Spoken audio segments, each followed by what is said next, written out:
Hey everyone, welcome back to the Keep Watching podcast, where we decide what to watch so you don't have to. I'm James, And I'm Sarah. and today we're going to be talking about Transit Love 2, episode 16.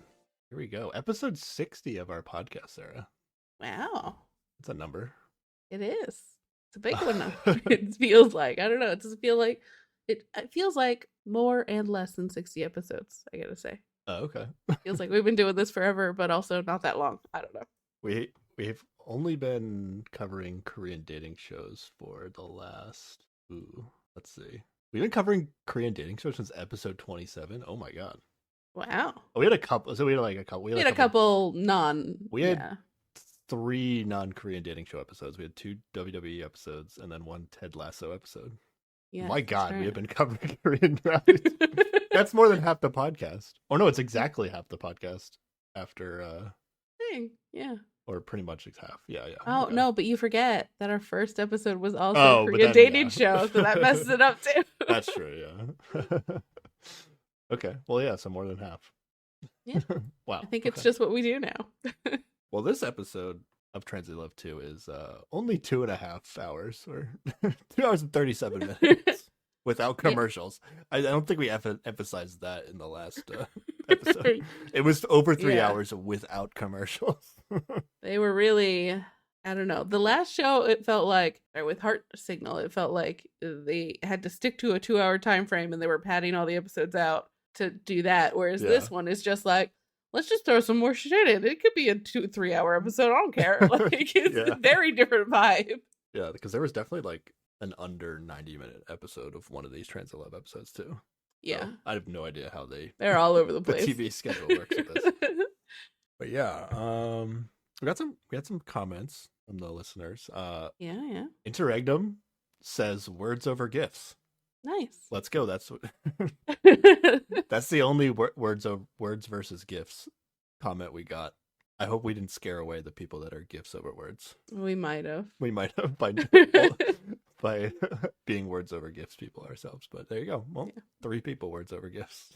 There we go. Also, Interregnum has told us multiple times not to watch a show called Pink Lie, which I believe is another Korean dating show, which sounds like maybe it might be staged, maybe not be staged. Yeah, they seem to be pretty passionate about us not watching that show.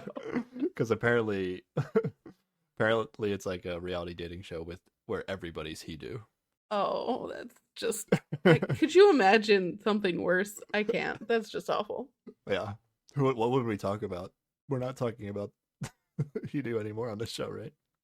I mean, you're not, but I have to stick to what happened in the show and talk about it. But Oh, you're really I mean, committed. at least they gathered all the he-dos and put them in one location and didn't subject anyone else to all the he-dos. So that's good, I guess. I guess so. Yeah, our catchphrase in the beginning is we decide what to watch so you don't have to. This is more like we watch it for you so you don't have at times. You know, Yeah, this show's fine at times, but at times it feels like we're watching it. And actually I've gotten to the point where I'll admit I'm skipping over segments of the show because Really? I just know the next like 2 minutes is going to be something I don't want to watch. So Just I'll let you know when we get to fight those in points. circle. Yeah. Okay. And you can fill me in if anything actually happened. Yeah, So, worry not, listeners. I watched all the fights. in all so- honesty, yeah. Yeah. In all honesty, I'm not watching it, so you don't have to, because I'm also not watching it. But probably, maybe I skipped over 5 minutes of this 2.5 hour episode. Yeah. So I'm watching most of it. Fair enough. And then Dimas on YouTube encourages us to watch After Signal, which we already talked about. Right. Says it's better than the main show. Wow.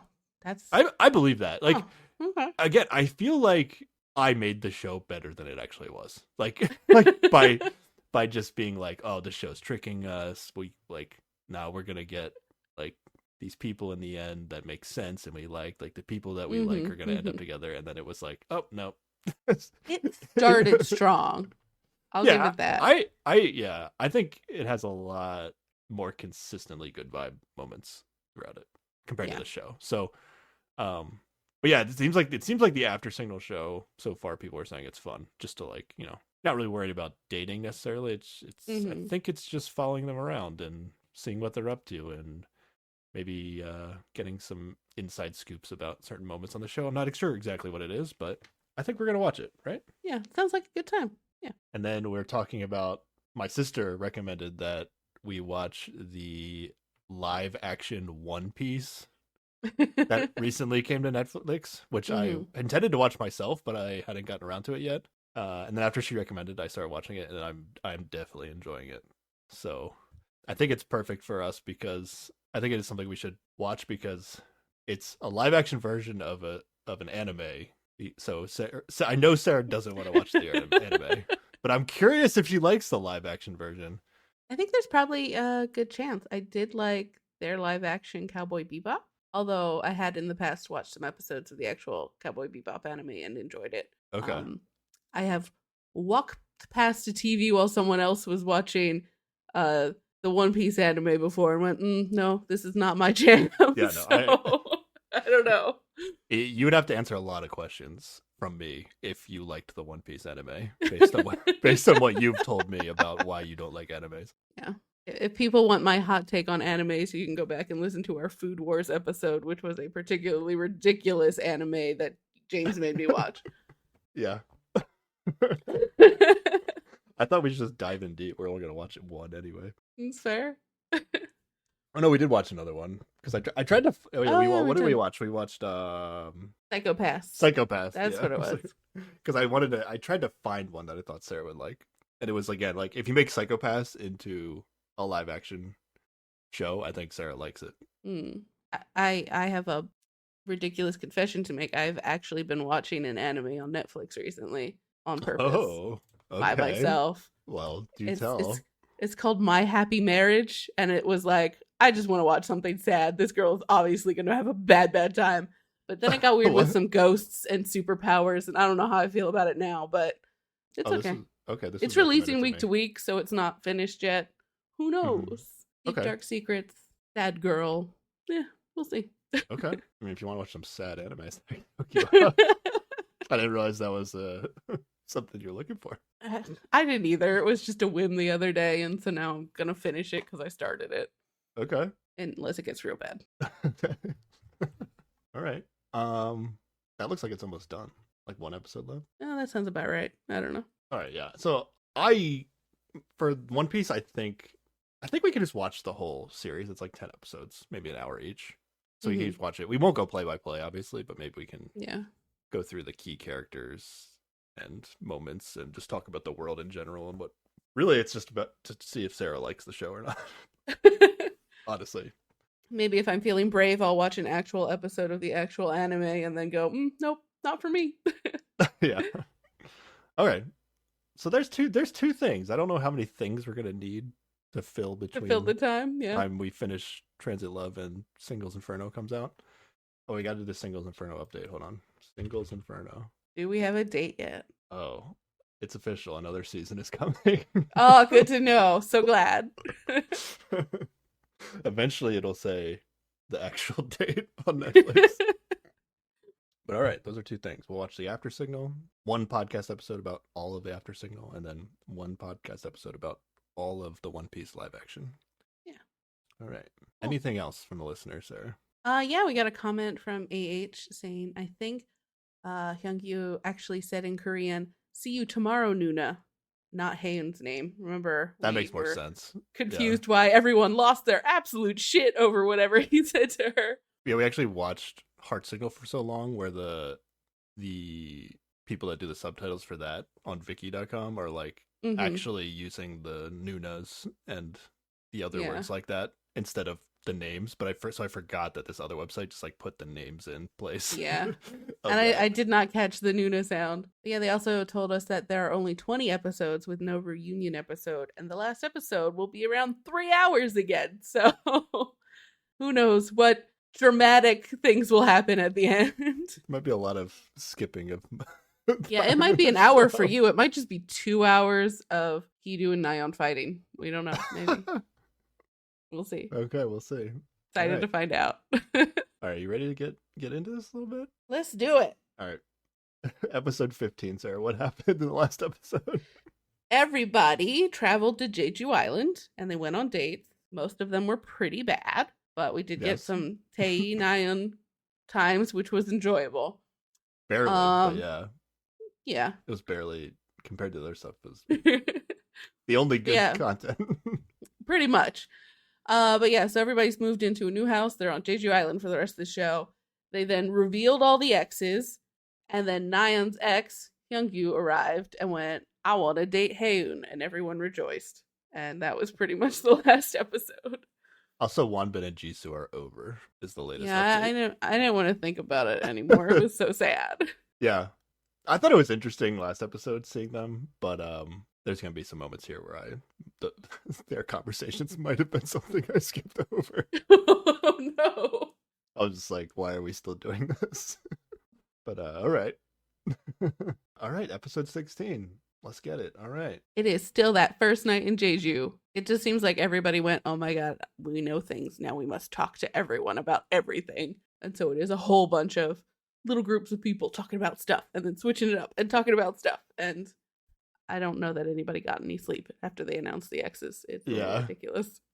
Yeah. It is exciting. It's like, okay, the show is not letting us talk about this, and now we are allowed to talk about it like if it was real life. It's getting closer to real life, but still very odd. So yeah, I thought I was excited to see everybody actually talking about all the situations, and yeah, it's good. Yeah, the show starts with like Hyungyu and Wonbin talking. Is it Wonbin that Hyungyu is talking to? Okay. Yeah. My feed was like particularly blurry at this part for some reason. So yeah. But it sounded like Wonbin.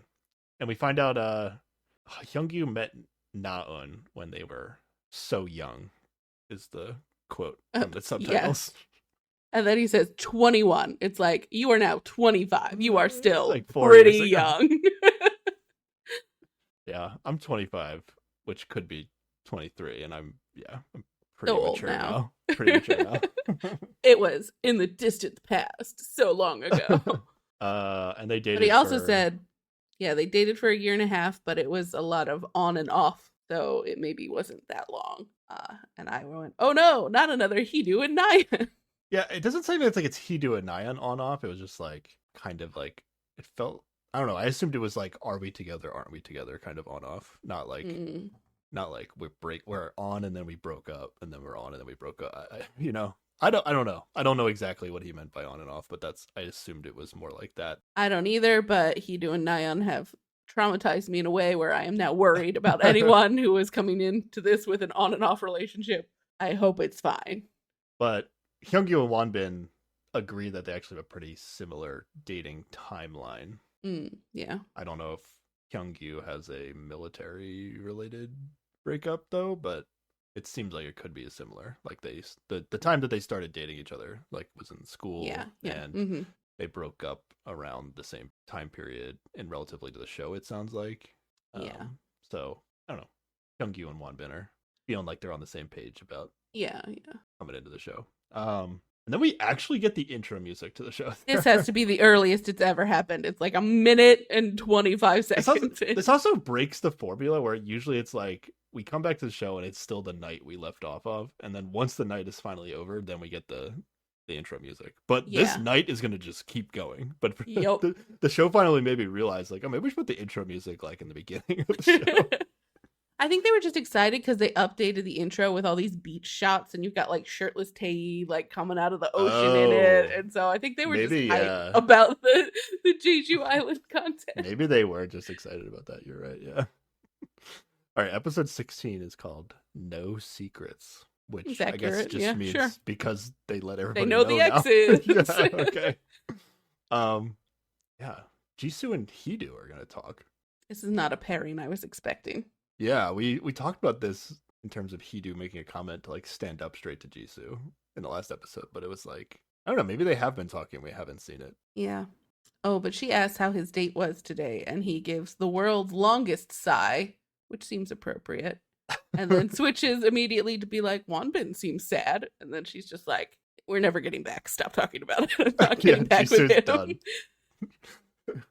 The word Wonbin is off limits in front of Jisoo at this point. It's like Voldemort. Like, don't say that shit around me. But Jisoo says to Hidu, why haven't you texted me? In like a half joking way. It's kind of Yeah, like but the way, only half. Yeah. overall, it seems like what happened was Jisoo talked to Naeun, maybe, is what we all end up finding out. And Naeun was like, yeah, I came on the show to date people, so I'm going to date people while I'm here. Jisoo's like, that's a great attitude. I should be doing that. So with a week left, she's switching gears. Yeah, she's like, oh, let me try to go on a date with Hidu. And then, so it's like, she's like pretty flirty with Hidu throughout this whole thing, right? Also, they might be drunk. I can't tell. Also, maybe. But she tells him that she even texted him once and picked him for a date. And he's like, I know, because I got a text saying that you switched it to somebody else afterwards. I forgot that the guy heard about that. Pretty funny. Yeah, I actually totally forgot that Jisoo actually picked him first. Yeah, and then she talked to Naeun, and then Jisoo was like, "Nah, fuck that. I'm going with somebody else."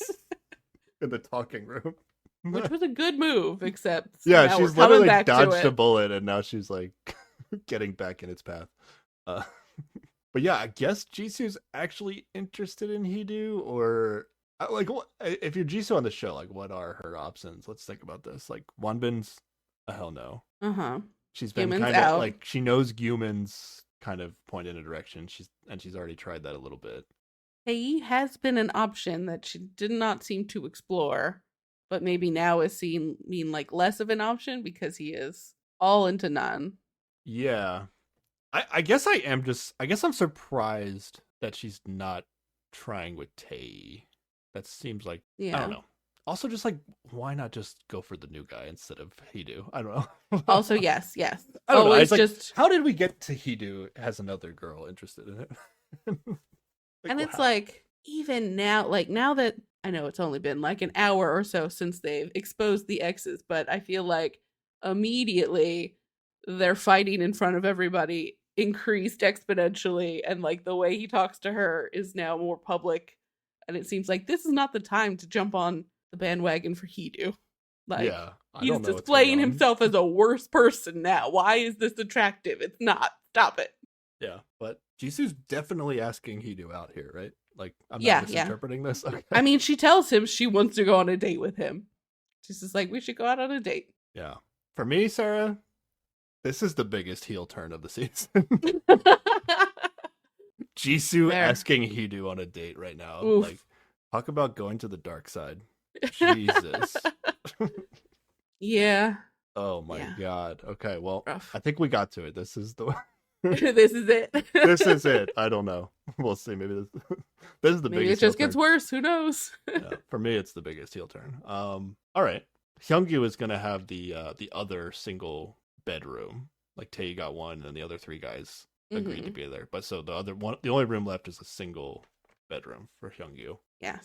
And he invites Haeun over for some one-on-one time. If you know what I'm saying. If you know what I'm saying. Yeah.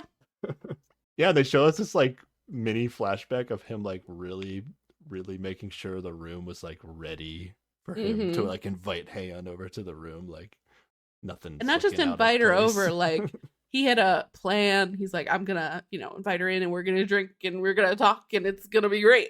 Yeah, really thought it through. Then in the conversation, I guess Haeun must have asked like, why did you pick me?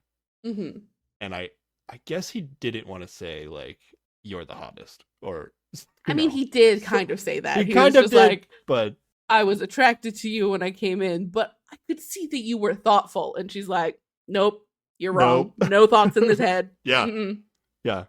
That's a great foreshadowing for later in this episode. Also, he likes serious people. And she's like, that's not me. Nope. I'm the opposite. So, yeah. It's like she's trying to kill it before it becomes anything, which makes me sad. Is that what it is? Is that what you think it is? Or is this straight up just a bad read by Hyungyu? And like, my take on it is like, why is Hyungyu trying to pretend like he knows who she is? Like, is this just a move that people do where they're like, I looked at you and I didn't see your beauty on the outside. I saw these beautiful things on the inside. And then they just like he's like projecting what he thinks a good person is on her, and then she's like, nah, that's not what I am at all. Yeah, I think that is a big part of it. He's trying to not just sound like the shallow guy who's like, you were the hot one, so of course I picked But you. it's been like what, less than an hour since he got here. Like they haven't talked. Yeah. I don't know. Maybe they talked a little bit, but like I don't know. I would have had no problem just being like, yeah, I thought you were the cutest. I'm excited to get to know you. See if it Yeah. what happens. Like you don't have to be like, I don't know. It doesn't have to be this like love at first sight like fantasy romance. I don't know. Like this alone, I was like, based on this first interaction with Hyungyu, I was like, all right, I don't know about this guy off the bat. That's what I felt.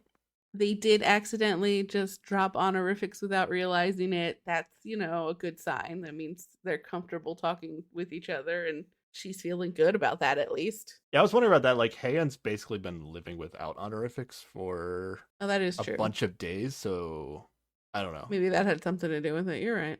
Yeah. But I guess he dropped them pretty fast, but he could have been like reflecting. I don't know. We do get a confessional from her where she lays out that she's never dated a younger guy and she usually likes older guys. Yeah. Yeah. The classic. So it's just like, oh no. But she does like reference dropping the honorifics and how it just happened. And normally she has a hard time doing that. So, maybe it's fine. Maybe. I'm hoping it's fine. I want this to happen so bad. You do? I do. Just because I need her to not be hung up on human anymore, because it's the worst, and I want her to be happy. Yeah, I want her like, I guess I want her to be desired, but like I don't necessarily want, like, if I'm not feeling this Hyungyu guy, I'm not just gonna root for it to happen. Like I don't know. I didn't get any bad Hyungyu vibes. Oh really? Okay. Yeah. Maybe I'm just not a fan of this attempt to like. I wasn't a type of him like trying to guess her personality. I didn't really like that, but okay. So I was, my early read on Hyungyu was I was not a fan, but okay. We'll see how it goes we'll here. See. All right, then Heedu. I'll talk about Heedu here for a second. Okay. Heedu goes out of his way to put Ji-young's the bracelet he got with Ji-young back on. Yes. Right? Like he has to walk back out to his car. Yeah, I don't know. Like I don't think it was in the car. Was it? Or was he just using going to the car as an excuse to put it on in secret so nobody noticed? Oh. I think it was in the car because he did actually take it off at one point. So I'm assuming he left it in the car. But it seemed like all part of this plan where like he knew that Ji-young might be upset with him. Mm-hmm. So, because not only does he go out of his way to get the bracelet out of the car, but then he pretty much goes out of his way to like make Ji-young see that he has the bracelet on. Yeah, 100%. Jesus, bro. Yeah. And then he just proceeds to flirt hard with Ji-young. Yep. Right? Uh-huh. Yeah. But I hate his flirting so much. Oh, yeah. I hate it. It's not enjoyable, but she seems to be into it. Yep. I have to be honest about something. Like, this could be feeding my hatred for Heedu. Okay. I'm also currently watching. I brought this up in the last episode, but it's even more than what I said in the last episode. Like, I'm watching the current season of Big Brother, and like I said in the last episode, like there's a guy that's like Heedu who's like, So I'm like, but like really, there are like two guys like Heedu in that show. Oof. And so like I listened to like live that show. I was thinking about this, like that show has like 24-hour live feeds that you can watch online. Like they're not just the however many hours the episode is each week. Yeah. So like I don't know, you get to really see how people truly are because you're watching them 24/7. So like this could not even be the worst of Heedu, what we're seeing in the show. I don't know how much the show protects people. And what makes the TV show and what doesn't. I'm only speculating on that front, but like I listen to live feed updates every single day, and I have to listen to these two Heedus on Big Brother and their like overconfidence and like thinking they know everything and not willing to admit like fault on situations. And it's just a lot. And then I have to come on this podcast and watch this TV show, and then Heedu's here. And like the other team on Big Brother, like if I don't like somebody, I can root for them to be voted out, like evicted out of the house. Yeah. On this show, like Hidu is here to stay, and I can't get rid of him. No, I can't even root for him to be kicked off the show. Like it's not happening. So it's particularly frustrating. Yep. To just know that Hidu will continue to exist on the show no matter what I do. So okay, we only got to make it to episode 20. Then no more Hidu ever again. Hopefully, Hidu goes on Singles Inferno next. Oh no, no! Don't ruin Singles Inferno. All right. Well, yeah. So he's flirting with Jiyoung, and he's super overconfident, and he's like, he's also chewing gum or something like the whole time, like trying to look cool as what he thinks cool is. And I feel like Jiyoung's like, up until maybe the end of the conversation, is like giving him nothing. Like she is annoyed with him, right? Yeah. Going into this conversation. A little bit, but like she's definitely prepared to get back into this, I feel like. All right. I wrote down this conversation. Oh, okay. Just to illustrate. I'm going to do my English interpretation. All right. Hit me with it. All right. Starts with Hidu. He says, because the context is like Hidu knows Jiyeon is upset with him. He probably realizes that it's totally fair for her to be upset with him, but is trying to act like she's the one being unreasonable. Yeah. Okay. 100%. That's basically the context of this. It is a gaslighting asshole move that he is pulling. Yes. And so he says to her, like, do you even know how I feel? She says, I don't. How could I? You never tell me how you feel. And then he just like, then why do you pretend as if you do know how I feel? And she's like, I'm not a mind reader. He just says, why pretend like you know everything? Why is this man still speaking in riddles, Sarah? Well, because everything's revealed. Yeah. It's ridiculous. He's basically saying, don't assume, just because I didn't pick you for a date and I didn't text you and I didn't do any of the things that I'm supposed to do to express interest in you. Don't take that to mean that I'm not interested in you. It's like, go fuck yourself, Hidu. Come on. It's just his mentality that like he's acting like his own thoughts and feelings are like so interesting that he can like tease and like dangle them out and be like, don't you want to know my thoughts and feelings? Like they're yeah, it's just, we're gonna pull this old gem out. Just say some fucking words, Hidu. Just tell her how you feel. Move on. That's what an adult would do. God damn it. And then Hidu hits her with this one. To be honest, I shouldn't talk about this with you. Why? You mean like your feelings for me, like how you feel about me? You shouldn't talk about that? Yeah, because he shouldn't be allowed to talk to anybody. Kick him off the show. That's why. And then, I don't know how this was edited, but this literally is happening on Big Brother as well. Somehow, it looks by the end of this conversation that Jiyoung is into this a little bit. Which is like, I don't know what I'm missing here. Like, am I the person with a problem, Sarah? I don't know. Hidu is the person. We're all actually the person with the problem, and the problem is Hidu. Like, that's what it is. I don't know if it's like when you go on these shows and it's like, Jiyeon is in like no man's land on this show where like her ex is moving on and the person that she invested the most time into is playing games with her or whatever he's doing. Yeah. And it's the same thing on Big Brother. Like this guy who's like clearly obviously has a ton of red flags still is like in a showmance in the show, and the person that's with him like has seen the red flags, but it's like, oh, but we're on the you're basically like living in a world where there are like 10 to 15 people that exist. Yeah. And you're like, well, I guess this is the only person I can hook up with now, so I'll just you just try to make it work, even though it's like, I don't know, I don't get it. I don't get it either. I am a huge advocate for just like being fine with leaving the show without anybody, like, yeah, just because it's a dating show does not mean that you need to leave with somebody, especially when that somebody is Hidu. Like, being alone is better than Hidu, 100%. It's gotta be. Oh, for sure. No question. All right. Well, meanwhile, Yumin and Na-yeon are talking. They're like meeting behind a building like a bunch of sketchy teenagers or something. Like, it just looks, it's probably like just the camera angle just shows us a part of this, and it's probably a nice seating area or something, but it's the middle of the night. and it looks really sketchy. I don't know. It's just Yeah. like, The people that have the single rooms like have a place to go talk, and then the people that don't kind of have to, if they want to meet in an alleyway. Yeah. Because like Hidu and Jisoo ended up like going over to the pool and talking, which was it was also kind of like darkly lit area. But at least like there were cushions, and I didn't expect a dumpster to be just out of screen, you know? Like...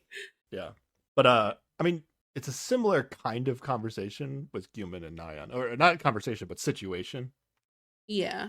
But she is like straightforward about it. Like she's up front. She's like, we broke up a lot. It didn't go well. I didn't think I was gonna have feelings about him, but then I got all jealous. And that made me feel uncomfortable hanging out with you. Oops. And so I'm like, all right, I'll give her credit for this. Yeah, like if you just look at their actions as far as texting and choosing who to go on a date with, like Nayeon is doing the same thing to Gyumin that Hidu did to Jiyoung. Mm-hmm. But Nayeon is like, wow, I'm so surprised Gyumin is texting me after this. Yeah. And maybe it helps that I guess we don't know how Nayeon would have reacted if Gyumin didn't text her, but she makes it seem like she would have understood that. Yeah. And she is like saying a bunch of straightforward, honest words here. You know, she's not, I don't know. I'd like to think she wouldn't be all manipulative and creepy if he wasn't texting her. I don't think she would. But who knows? Yeah. But she's basically having the exact opposite reaction. Yeah. Yeah, it's actually, now that I think about it, it's not actually not the same thing, because Gyumin is texting Nayeon and Jiyoung isn't texting Hidu anymore, I believe. Yeah. But I don't think Nayeon would be like blaming Gyumin if he decided not to text her, you know. And then Gyumin is fine just being friends if that's what she wants, you know. Yep. So this whole idea that Gyumin and Hidu are similar is just it's nonsense. Like the thought is going to come up again later when some of the women talk, where they're like, oh, they're so similar, which I guess, I don't know, that is like a thing in life where like people like to like say people are similar. Like you find like one kind of word you could use to describe that applies to two people, and you're like, oh, they're similar people. Yeah. And then I don't know why people do this, but it's like, no, let's not pretend to me. Like, don't pretend that Gyumin and Hidu are the same person. Like they might have some similar baseline qualities, but like beyond that, like because I think later they're talking about like how they both always think they're right all the time and are kind of stubborn and not willing to admit that they're wrong. Okay, maybe that's the same, but like beyond that and how they respond to that, it seems to be completely different. At least we've never seen Gyumin like berate Haeun in the way that Hidu does, you know. I don't think we've seen him manipulate people quite the same way. So yeah, because you can be like, you can be confident and think you're right about something, and then you're just like, oh, agree to disagree or whatever. Or you can be like Hidu and be like, no, I'm right, you're wrong, this is why you're wrong, this is why you're stupid. Like, that is so totally different person, despite having like being confident. Both people are confident, but not the same person. So all right, I'm not gonna let as much as I don't like Gyumin, I'm not gonna let him go down with the Hidu ship here. He has his own separate ship he can go down on. Yeah, exactly. All right, yeah, because okay, here's the next conversation. Nayeon and Haeun are like comparing Hidu and Gyumin in their, like, they're talking in their room. Oh, but you skipped a very important scene that you're gonna hate.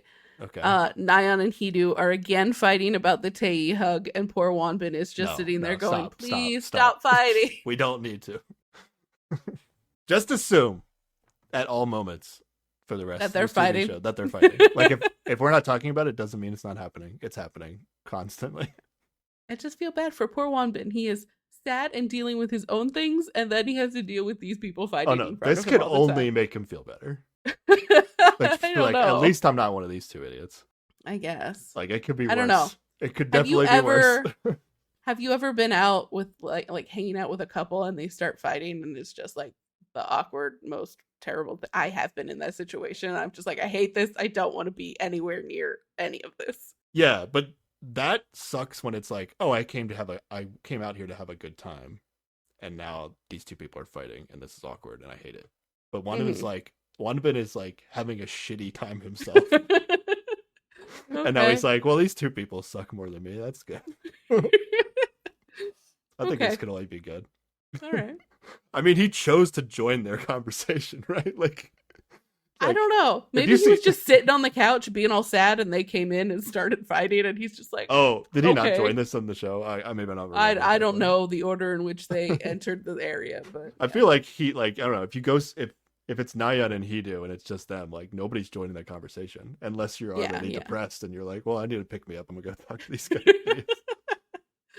Okay. But yeah, they talk about what we already talked about, how they're both similar, but we said they're not similar. And then Naan joins the conversation. Oh, I love it. She's like, I talked to all the guys in the talking room. You can ask me anything. I will tell you everything they said. Yeah, It's and kinda she great. proceeds to throw every single guy on the show under the bus. She's like, they all said they didn't have feelings for their exes.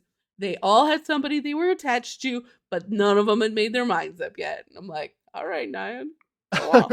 Which is this actually true, or is this just her like, dumbed think it's down true. simple version? I mean, it is a dumbed down, simple version, but I think they all basically told her that. If she asked them, like, oh, how do you feel about your ex? And them not knowing who they were talking to had to be like, I don't feel anything. Oh, I haven't made up my mind. Like, they're still trying to figure out what's okay to say to this person who they're not sure which person it is, and trying not to break whatever thing they have in play at the time. Yeah, the important detail to mention, and I think all the girls know this, but maybe not, and maybe could give them a little reminder, just to be fair to the guys, is that none of the guys knew who they were talking to, and a lot of them thought they were talking to like a girl that was already in the house. Yeah. And then there's this whole complication about like what you're allowed to say and not say. Mm-hmm. I don't know. I'm not gonna act like all the guys had like some, like they were like if they knew it was a new girl and they were saying this. I think you would also. I think these are the logical things you would also say to a new person, though. They like, are. If you're like, but I'm not exactly gonna give them shit for having said these things. Like, the situation, it seems like a reasonable thing to have said. I just love that she is dishing out this information to the women. Oh, okay, yeah. I guess the part where they said they don't have feelings for their ex feels a little like if you're Nayeon and Haeun and Nan tells you this, it sounds like all the guys purposely told Naeun that they don't have feelings for their exes so that like Naeun would be more interested in them. Yeah. But I don't know. There's a lot more nuance to what happened in that's the fact that it was so I don't know. It was a funny moment, but it could have been interpreted poorly, I thought. Yeah. I don't think anybody really like has big feelings about this moment, though. Yeah, it didn't, nothing really came of it. It was just kind of like a funny moment. Nan claims that she wants Hyungyu to meet someone new and that he broke up with her. Yes. Okay. And she's like very supportive of the Hyungyu Haeun situation. She's like, yeah, go on a date, have a good time. I'm excited for it. And then they talk about how like all three of them had their ex break up with them, right? The three and then they were roommates. like begging him to stay, and just like in the moment they were talking about all their different reactions to that and how they were kind of all in similar situations. Yeah.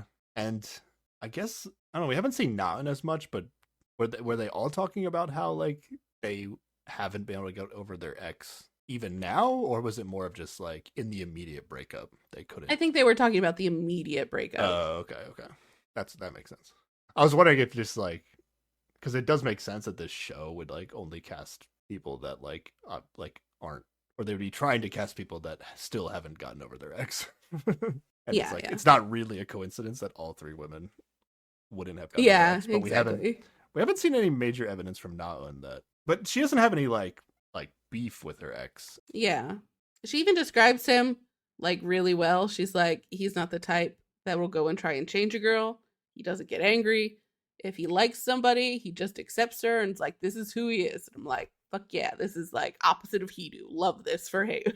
Yeah, he doesn't try to change people. He just tells them what he thinks they are and then hopes that's right. That was one awkward conversation. I think you don't need to hold that against him at this point. You don't have to change people if you just decide pretend there's something else. Yeah, just pretend they are what you want them to be. Whole different strategy. I think that boy was just nervous and just said some stuff so he didn't sound shallow. And then he just looked like an idiot instead. She was laughing. She was having a good time. I think it's fine. I don't think, I think people are happy in general, especially on these shows, maybe, to be, admired for their looks. It's okay. Especially in the first 30 minutes of talking to somebody to be like, yeah, that's why I picked you. Well, he was just a little awkward about it. And I think it's time to forgive him and move on. I think it'll be okay. If this was the end of the show, I'd be like, yeah, that guy was whatever. And we'll see if he changes anything later. Okay. Nan says she can see Tae making an effort with her, and he doesn't seem to be making an effort with anyone else. So she's seeing that. Accurate read, yeah. Yeah. I don't know. My vibe in this conversation was like she doesn't really seem crazy about Tae. Yeah, she seems like she's having a pretty okay time with Tae, but is definitely open to some other things. Like she's not like, this is the person I'm going to pick at the end, because she hasn't really experienced anybody else. But I do like in this scene, Haeun's like being a pretty good wing woman for Tae. She's just like, he's so funny. And like, when he's, he does nice things, and I'm just like, all right, cool. Yes, say nice things about Tae. I also want this relationship to be a thing. Yeah.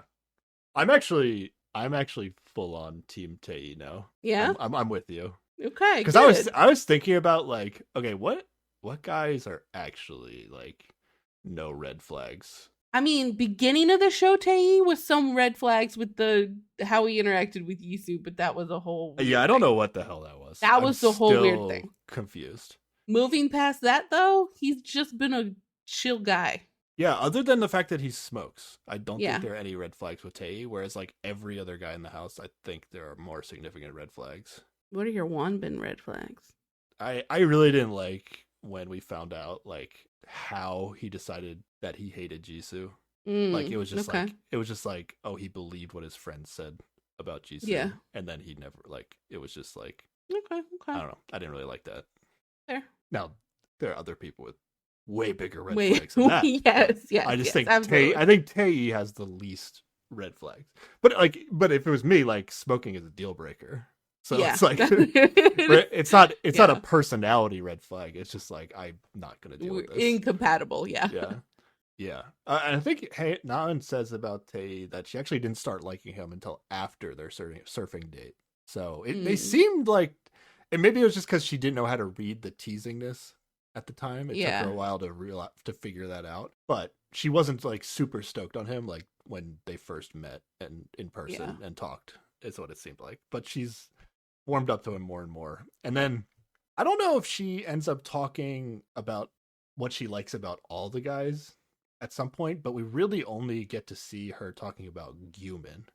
And that's going to be her other guy. Interested in going on a date with Gyumin.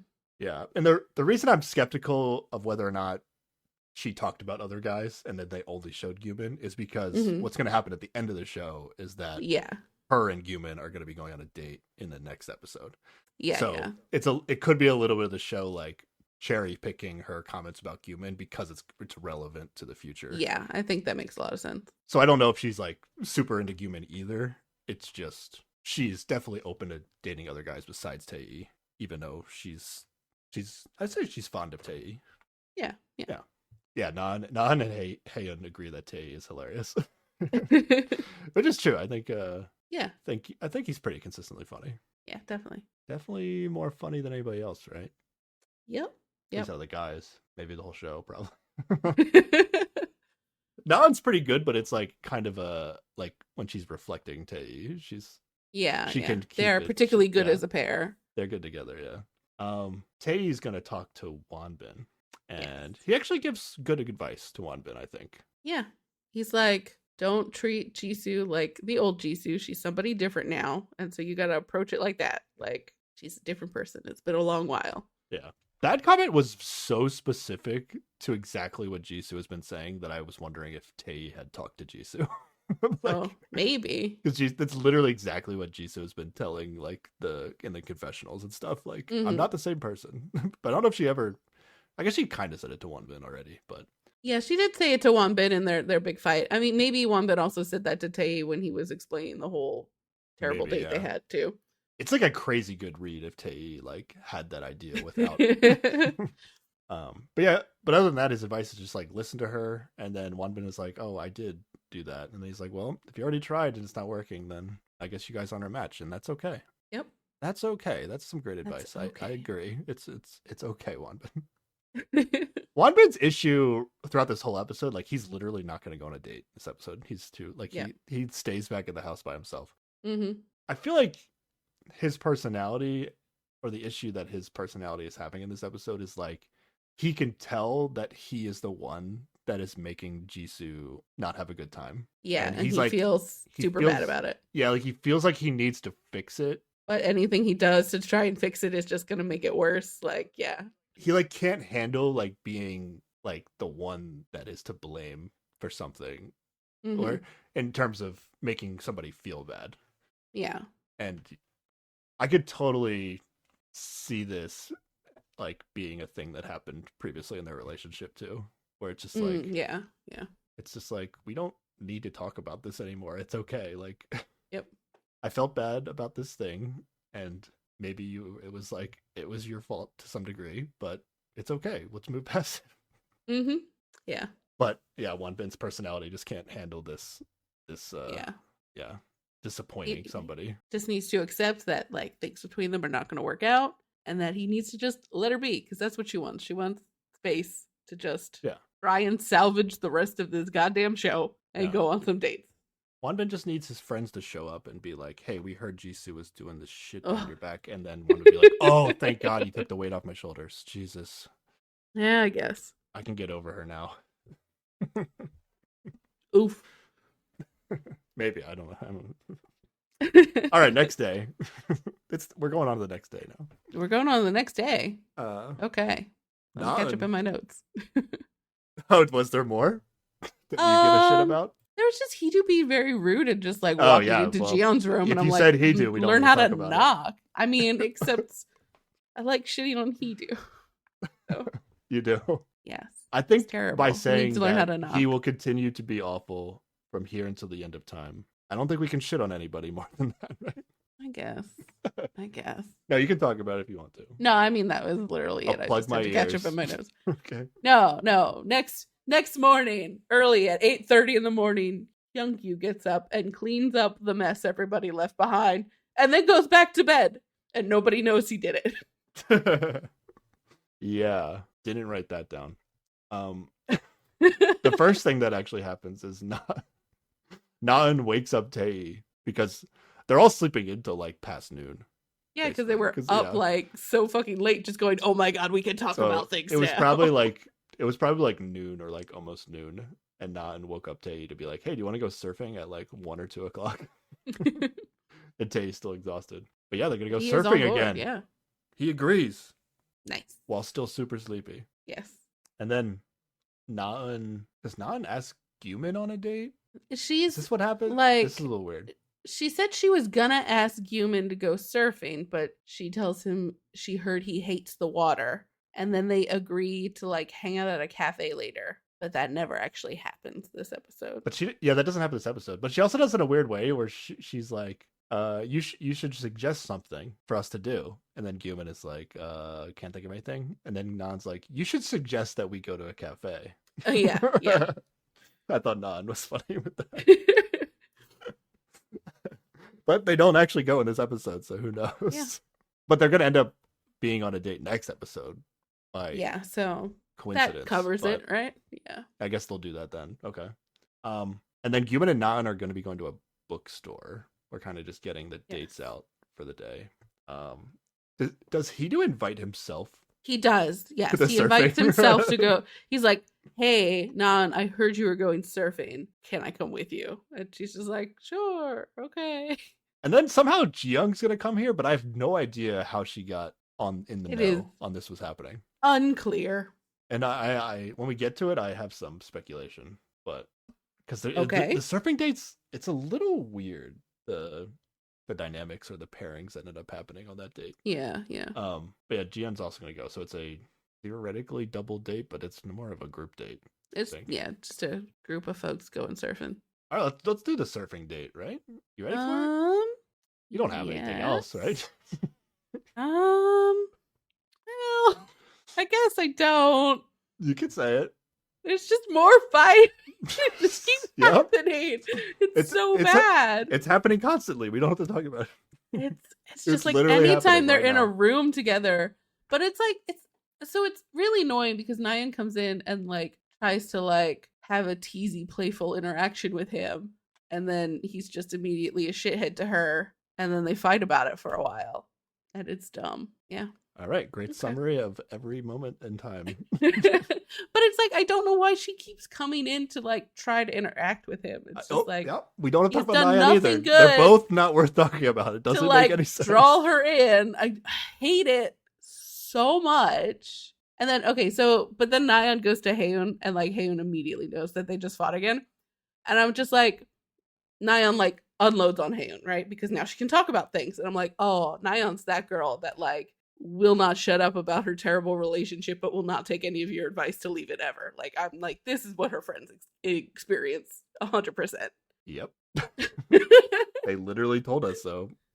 Nayeon was, their first breakup was Nayeon shitting on Hedo in front of her friends, also while getting drunk, and then she invited Hedo to come, and then Hedo got there, and Nayeon's friends were like, "Why are you such a shitbag to Nayeon?" I forgot about that. And then Hedo was like, "Man, this is kind of rude. I drove all the way here after I was tired." And I defended Hedo on that one. I did. I'll be honest, because it's like, you know, you've been involved. If you're on the alcohol end of something, I'm probably not going to take your side usually, but you know, both of them are it's the same thing, which is why I don't want to talk about it. It's like I hate watching it, I hate talking about it, and it's the same thing. So we actually don't need to talk about it. It's always happening constantly. Okay. Now there's going to be a fight later, which I did take notes because it was a different dynamic than normal. But they were fighting again, but it was different. So I promise I will talk about it if it's different. Okay. But it's a continuation of the same shittiness constantly. So now everybody leaves the house except for Wanbin, who writes in his journal and is a sad boy. But yeah, we got our surfing date situation. Okay, let's go. Yeah. This would be another fun date. This is my kind of date. This is good. Have you ever gone surfing? I've not. I mean, this is like really weak waves surfing. Well, it has to be. Tae can't swim. He keeps going surfing, but he cannot swim. I think they had better waves at the Man-Made wave place, and that was weak waves too. But this is like, they're not. This isn't surfing in like, you know, the competitive way that you would imagine, where people are like getting. It's some people's first time surfing, of course not. Yeah, but it would still be fun. What did you ask me? If you've ever gone surfing. Oh, I've never gone surfing. No, but would you ever go surfing? If I had gone surfing like this, would I tell people that I've gone surfing? Yes, you would. It counts. I would? Surfing. Okay. Yes. All right. Don't be a surf snob. You've never even surfed. I mean, I've been like boogie boarding and body surfing, and that seems as much fun as intense as this was. I mean, you're not standing on something, but not that different. They're hanging out in the ocean is what is happening on this day. Yeah. They're being hot on a beach. Good job, everybody. I'm sure it's. I said like I think it'll just be really fun to be on this date, but it's not that cool to watch because they're not doing anything that's super remarkable. There's just a surfing montage of they're in the water, whatever.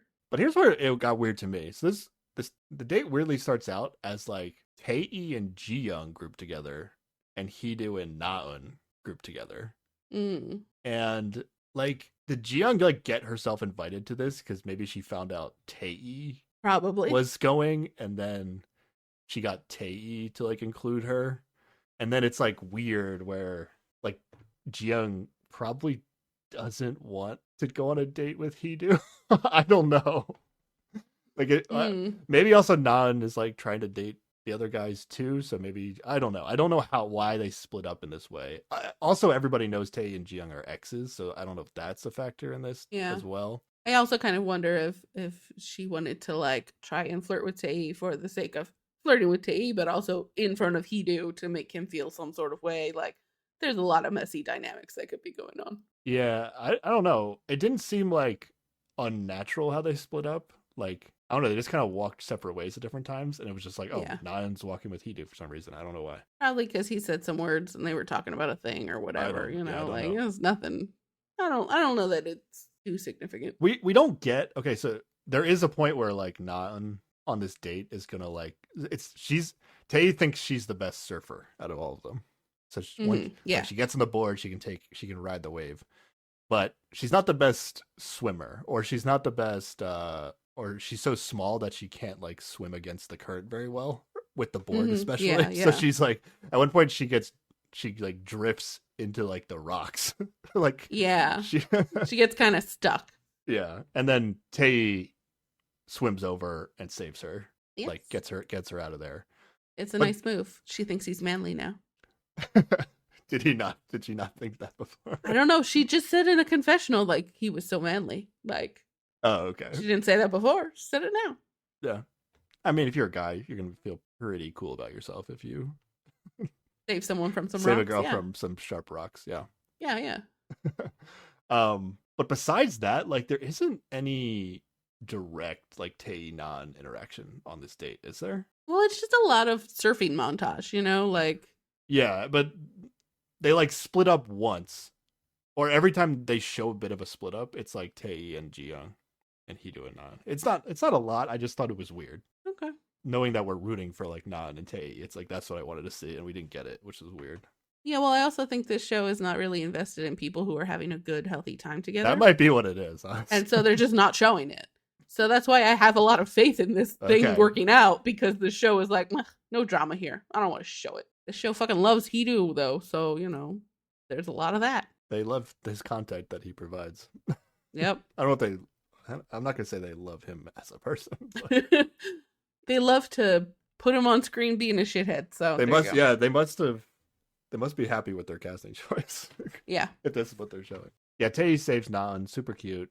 Then they all get out of the water and they're like hang out their bathing suits, but they still have like the wetsuits on, but it's like they pulled the top down. They pulled the top down, yeah. Yeah. So they're in their bathing suits, but they still have like wetsuit pants on. Yeah.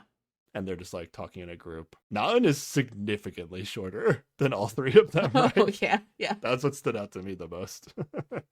Absolutely. Anything else? They do something about jumping in the water, but I didn't think it was anything. Okay. It wasn't anything. Okay. And then they leave to go find food, which I don't think we even see. Yeah, we'll get back later. around to that. I don't know. Let's get back around to that, I think. We're going to... yeah, we don't see where they go, but there's going to be a bump in. These dates are going to have a moment in time of crossover. Yes. Coming up.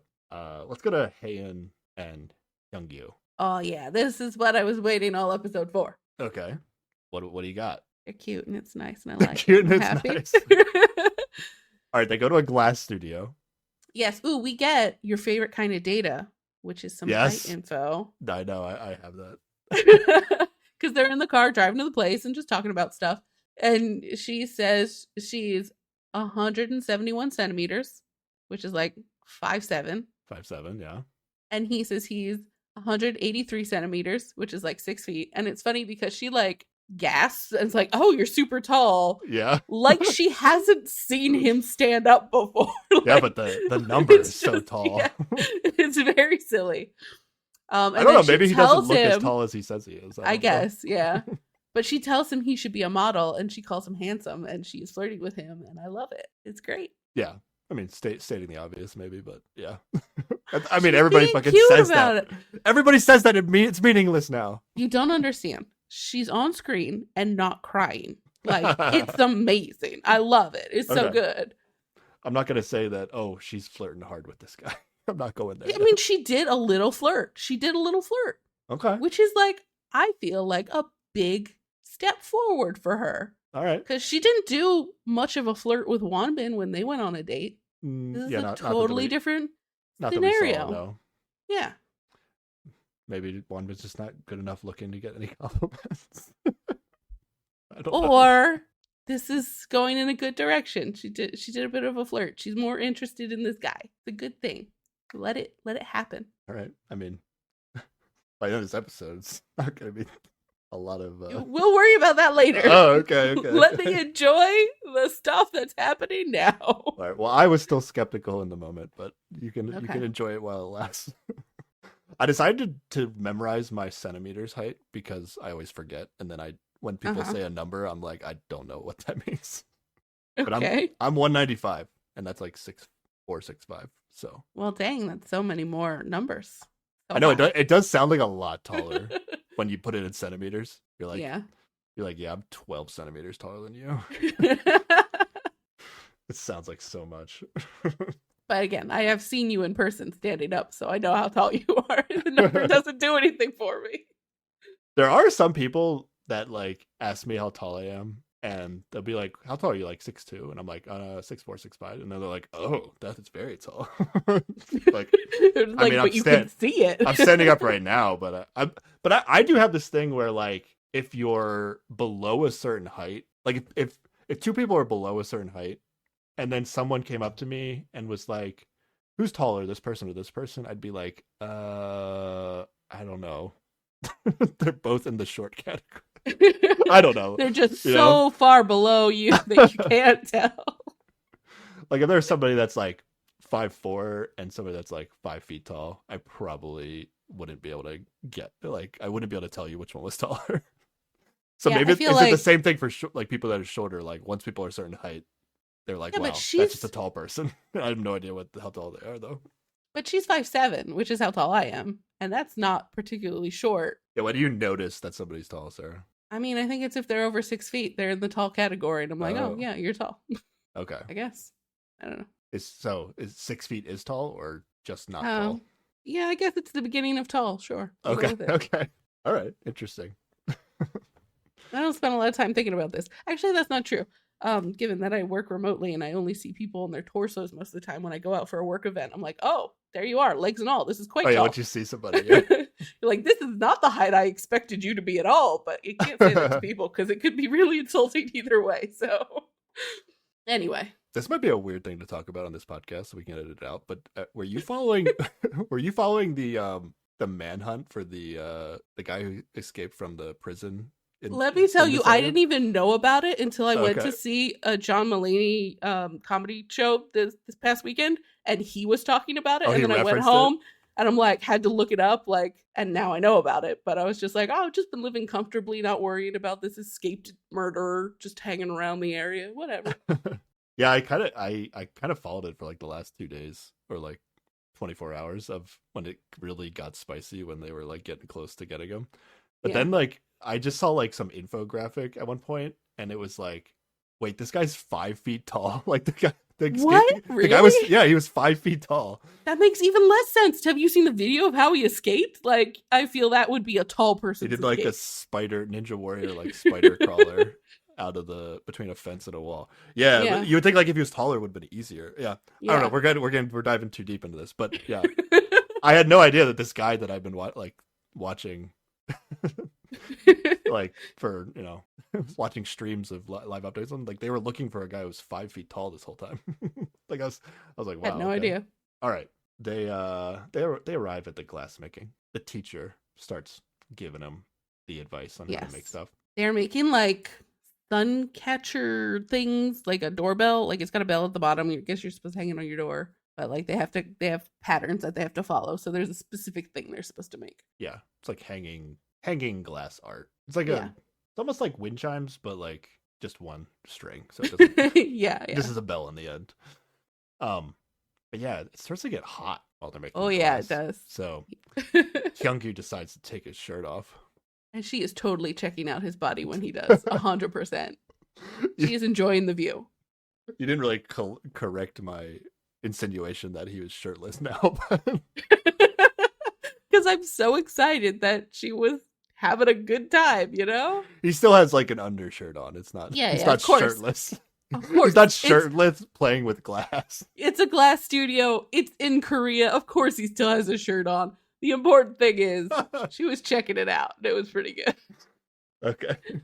Okay, but then he's still hot, so he's a little sweaty. So she gets some tissues and like blots the sweat off of his face. Yeah, that was weird move. It's the whole thing. It is amazing. I love it. People love getting tissues for people in these shows. I've noticed. Well, I feel like it's just Haeun is always crying and someone needs to get often it's like somebody's crying, but like somebody will like almost be about to cry, and people are like, "Where are the tissues? We must get them." And now we're using like tissues to like like swab up sweat. Like it's not a thing that I usually use for that. I guess they didn't have. If you're they couldn't sweaty ask for enough, a towel or something. All right, but they're having fun. Yeah, They're doing it. Han is getting a solid date. Let's go. Every time she puts on her safety goggles, he's just like, "Oh, they suit you. You look so good." Yeah, he like had to say it again. Like, did he not think she heard it the first time, or he just wanted to make sure she heard it again. I don't really get this guy's moves right now. That's not. He's just saying she looks good in some glasses. He's complimenting her. Okay. When's the last time somebody complimented her on this goddamn show? It's nice. Yeah. It's just a little weird to hear the same compliment twice in like 10 minutes or whatever this felt like. No. Let me tell you. I have been flirted with in this aspect where it's just like he comes back and he's got to be like, no, but you do look really good. And it's kind of nice.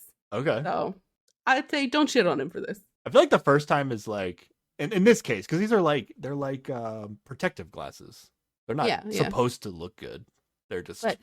And yet she still looks good. Like, that's how big it is, you know? Like, the first time it's like, oh, wow, you look good in those glasses. Like, and it's like, okay, that's a good compliment. Like, these glasses aren't designed to make people look good. So, yeah, it's look good. And the second time you say it, like, it's almost like you're suggesting I should wear these all the time.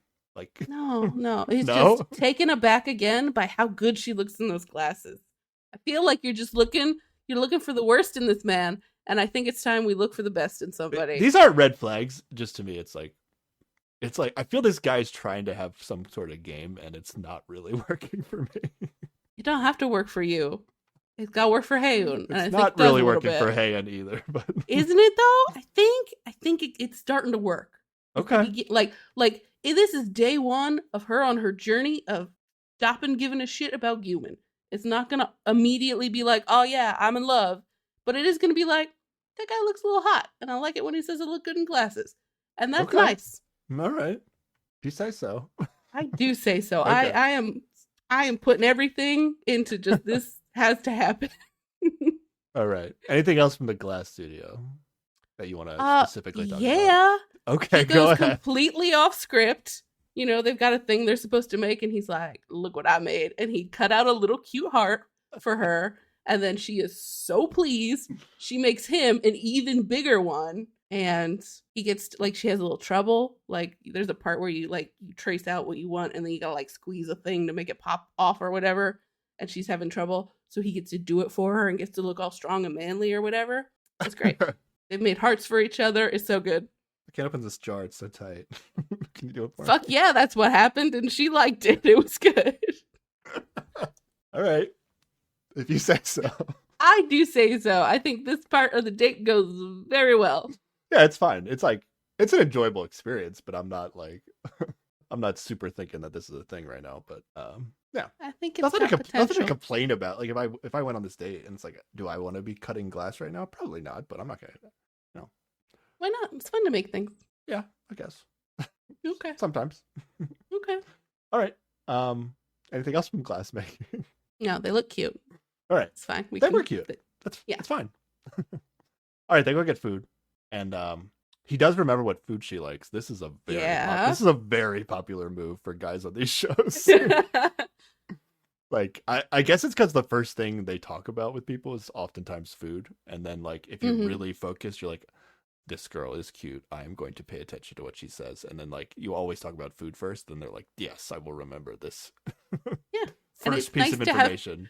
It's nice when people remember things about you. So, you know, it's a good move. But they do the cute thing where they're like sharing food back and forth, where they like take something off theirs and put it on the other person's plate. It's very cute. Yeah, it looked like they were both refusing to eat the same thing at one point, but I don't think that's what was happening. But it was just like they were passing food back and forth, and I was like, maybe they both don't want to eat this thing. No, I think they were just like providing each other with food in a cute way. Okay, all right. Han is going to tell him about all the crying she's been doing on the show. Because I guess, like, she says he must be curious about everybody's, like, pre-show meeting, like the meeting in the cafe with the exes. So I guess this maybe answers our question of if he saw that or not. It seems to be he had not. He had not, yeah. That seems right. So, yeah, he says, of course, that he's most curious about hers. And she's just like, I cried. I cried while I watched myself crying. And then I cried some more. I cry every fucking day in this house. She's real open about that. And then Hyungyu hits her with some good advice in response to this. He's like, you should stop crying. Now. Like, that's my advice. But she says she thinks she actually will now, implying that maybe she has a reason to stop crying. My read on this is not because of Hyungyu, though. Like, No? No, I think she's just getting to the point where she's like, okay, I gotta move past this Cuban thing. But I'm not like, I don't know. I'm not giving Hyungyu the credit for this, her stopping crying. Also, I thought maybe this was going to be true, but it's not going to be true by the end of the episode. She's going to cry again. I get baby steps. Because the show's going to do something weird as hell, and then she's going to cry again. Yeah, you can't blame anybody for that situation except for production. Like oh, I'm going to be blaming some people for how they chose to handle the bad decision by production, but okay. But it was designed to make Haeun cry again. We can agree that, right? Maybe. And to cause a ruckus between. We'll get to it. I am not a Haeun sympathizer with what is going to happen at the end of this episode. So. Oh yeah, I agree. I do not enjoy what she has done. I'm not cutting her any slack with. But I will say that production was like, this will make her cry. Like, this is the kind of reaction that they were fishing for when they made this happen. Yeah. Anything. Yeah. I mean, anything that forces Guman to have to talk to Han will probably lead to Han crying. So yeah. All right. They also go to a cafe at night when it's colder, and he gives her his sweater. Hyungyu takes his shirt off again, so she can wear it and be warm. Yeah, this guy's got moves. That's all I'm saying. I mean, it's mostly involving taking off his sweater, but it seems to be effective. It's like, oh, it's so hot in here. I gotta take off my sweater. Oh, it's so cold in here. You're probably gonna want to wear my sweater. We also find out that everyone Hyungyu has dated has been older than him. Except for Nan. Except for Nan. Same age. Yeah. A real G1, this Hyungyu. Set up to be a real G1 here. Except, I think he has a chance. I think it might work. Maybe. I hope it will work. And then Han correctly guesses that Hyungyu is not good at expressing his love with words. Which is a shame because she is a words girl. Yeah, so. Sarah. I don't know about this one. I think it is a thing he can work on and get better at. I think it's fine. I don't know. Because you know what? Should we be trying to change people, Sarah? I don't know. I mean, it's different between trying to change people and helping people grow. That is different. But also in the confessional, she's like, for the first time on the show, I was really happy and without any worries. And that's a great sign. Yeah.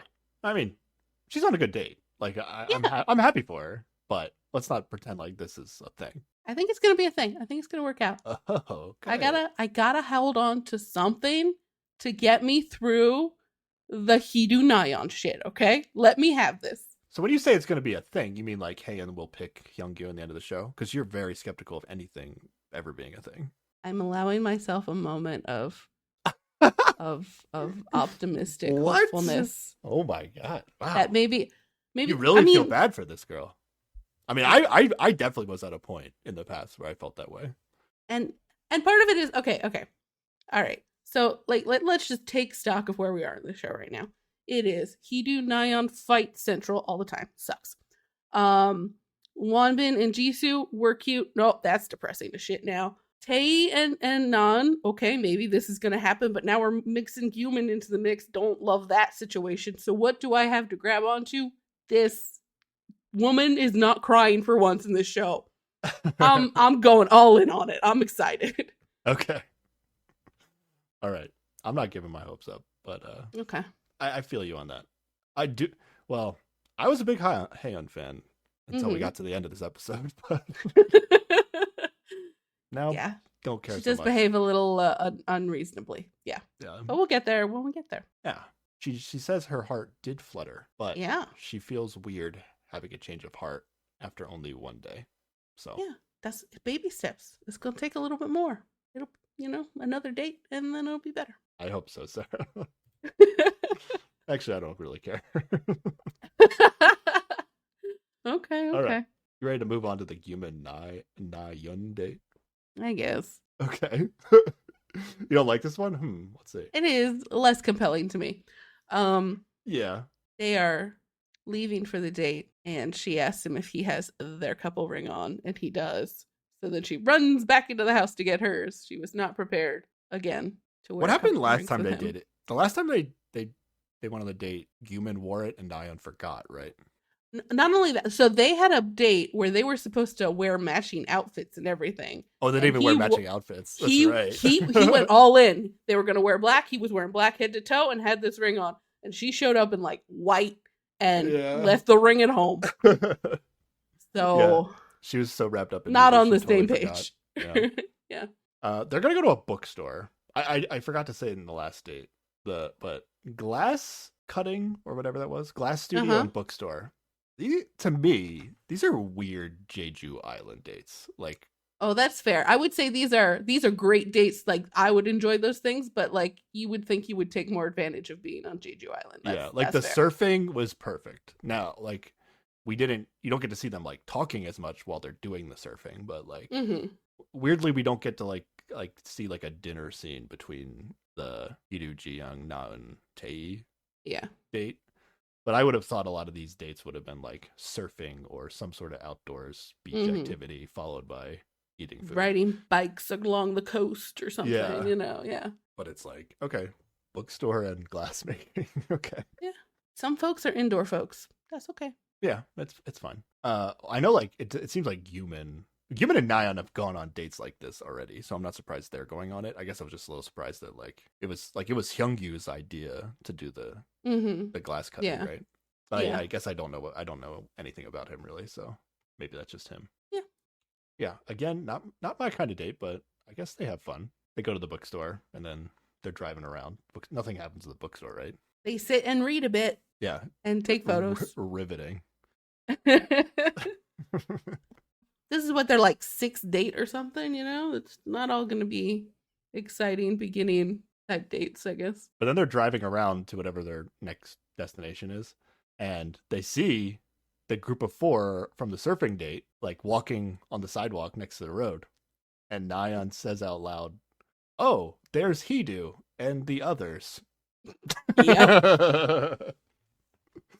And then so she's good. like, so hey, good. Pull over. I want to say hi to them. Yep. Okay. This is like I love like reality, like social reality game shows, competition game shows, like Big Brother and Survivor, and like this is like one of those things where like you can kind of tell like, oh, who somebody's like really aligned with when they like, you know, they remember like one person's name and then don't bother to say the other people.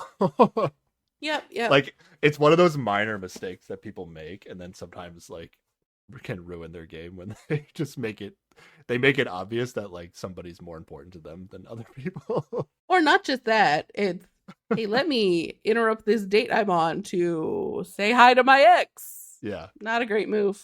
Yeah. So good. There's Hidu. Oh, and the other people.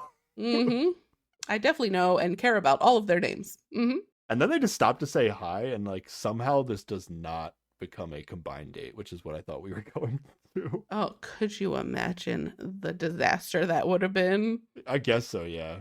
I mean, like Hidu and Nyan would have been there, so. Hidu definitely gets mad gel though, right? Oh, immediately. Okay. Yes. Yes. He's like, yeah, let's just keep moving like we have our own date. Let's keep... I didn't actually say any of that, but he's definitely jealous. Yeah. He's very predictable. All right, but we'll continue with the Guman Nyan date. The surfing date, that's the end of the surfing date, right? Like this. Yeah. Okay, yeah, we don't get anything from them. I don't know if they didn't go anywhere else, or they do seem to get back to the house earlier, so I don't know if it was edited out where they went or what, but yeah. Maybe Hidu was just in such a mood that he's like, let's go back to the house. Yeah. Who knows? Well, Hidu, actually, no, isn't Hidu going to go on a dinner date with Jisoo? Yeah. Yeah. I don't know if that was already planned or what, but Guman and Nyan, they get dinner, and then here's the move that Sarah always likes. Nyan decides to talk about how jealous she was when Hidu came to the house after his date with Taeyeon. In the Lottie Love World it. date. All the way back to the Lottie World date. My God, when was that? Like months ago.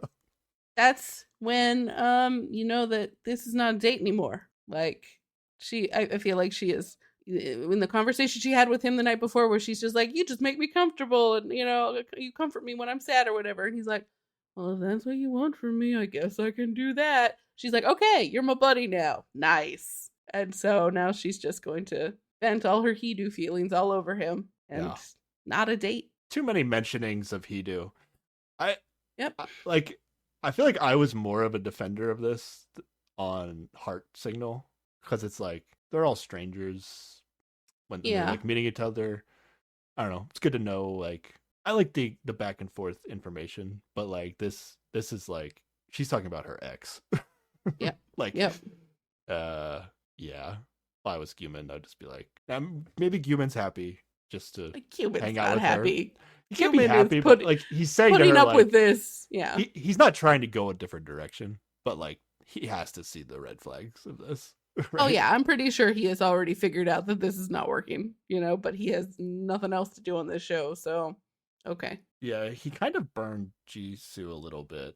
Oh, definitely. And he's not going with Han. But there's the not an angle is a thing that could be happening. True. We'll see. And then she also talks about Han is a better person than she is.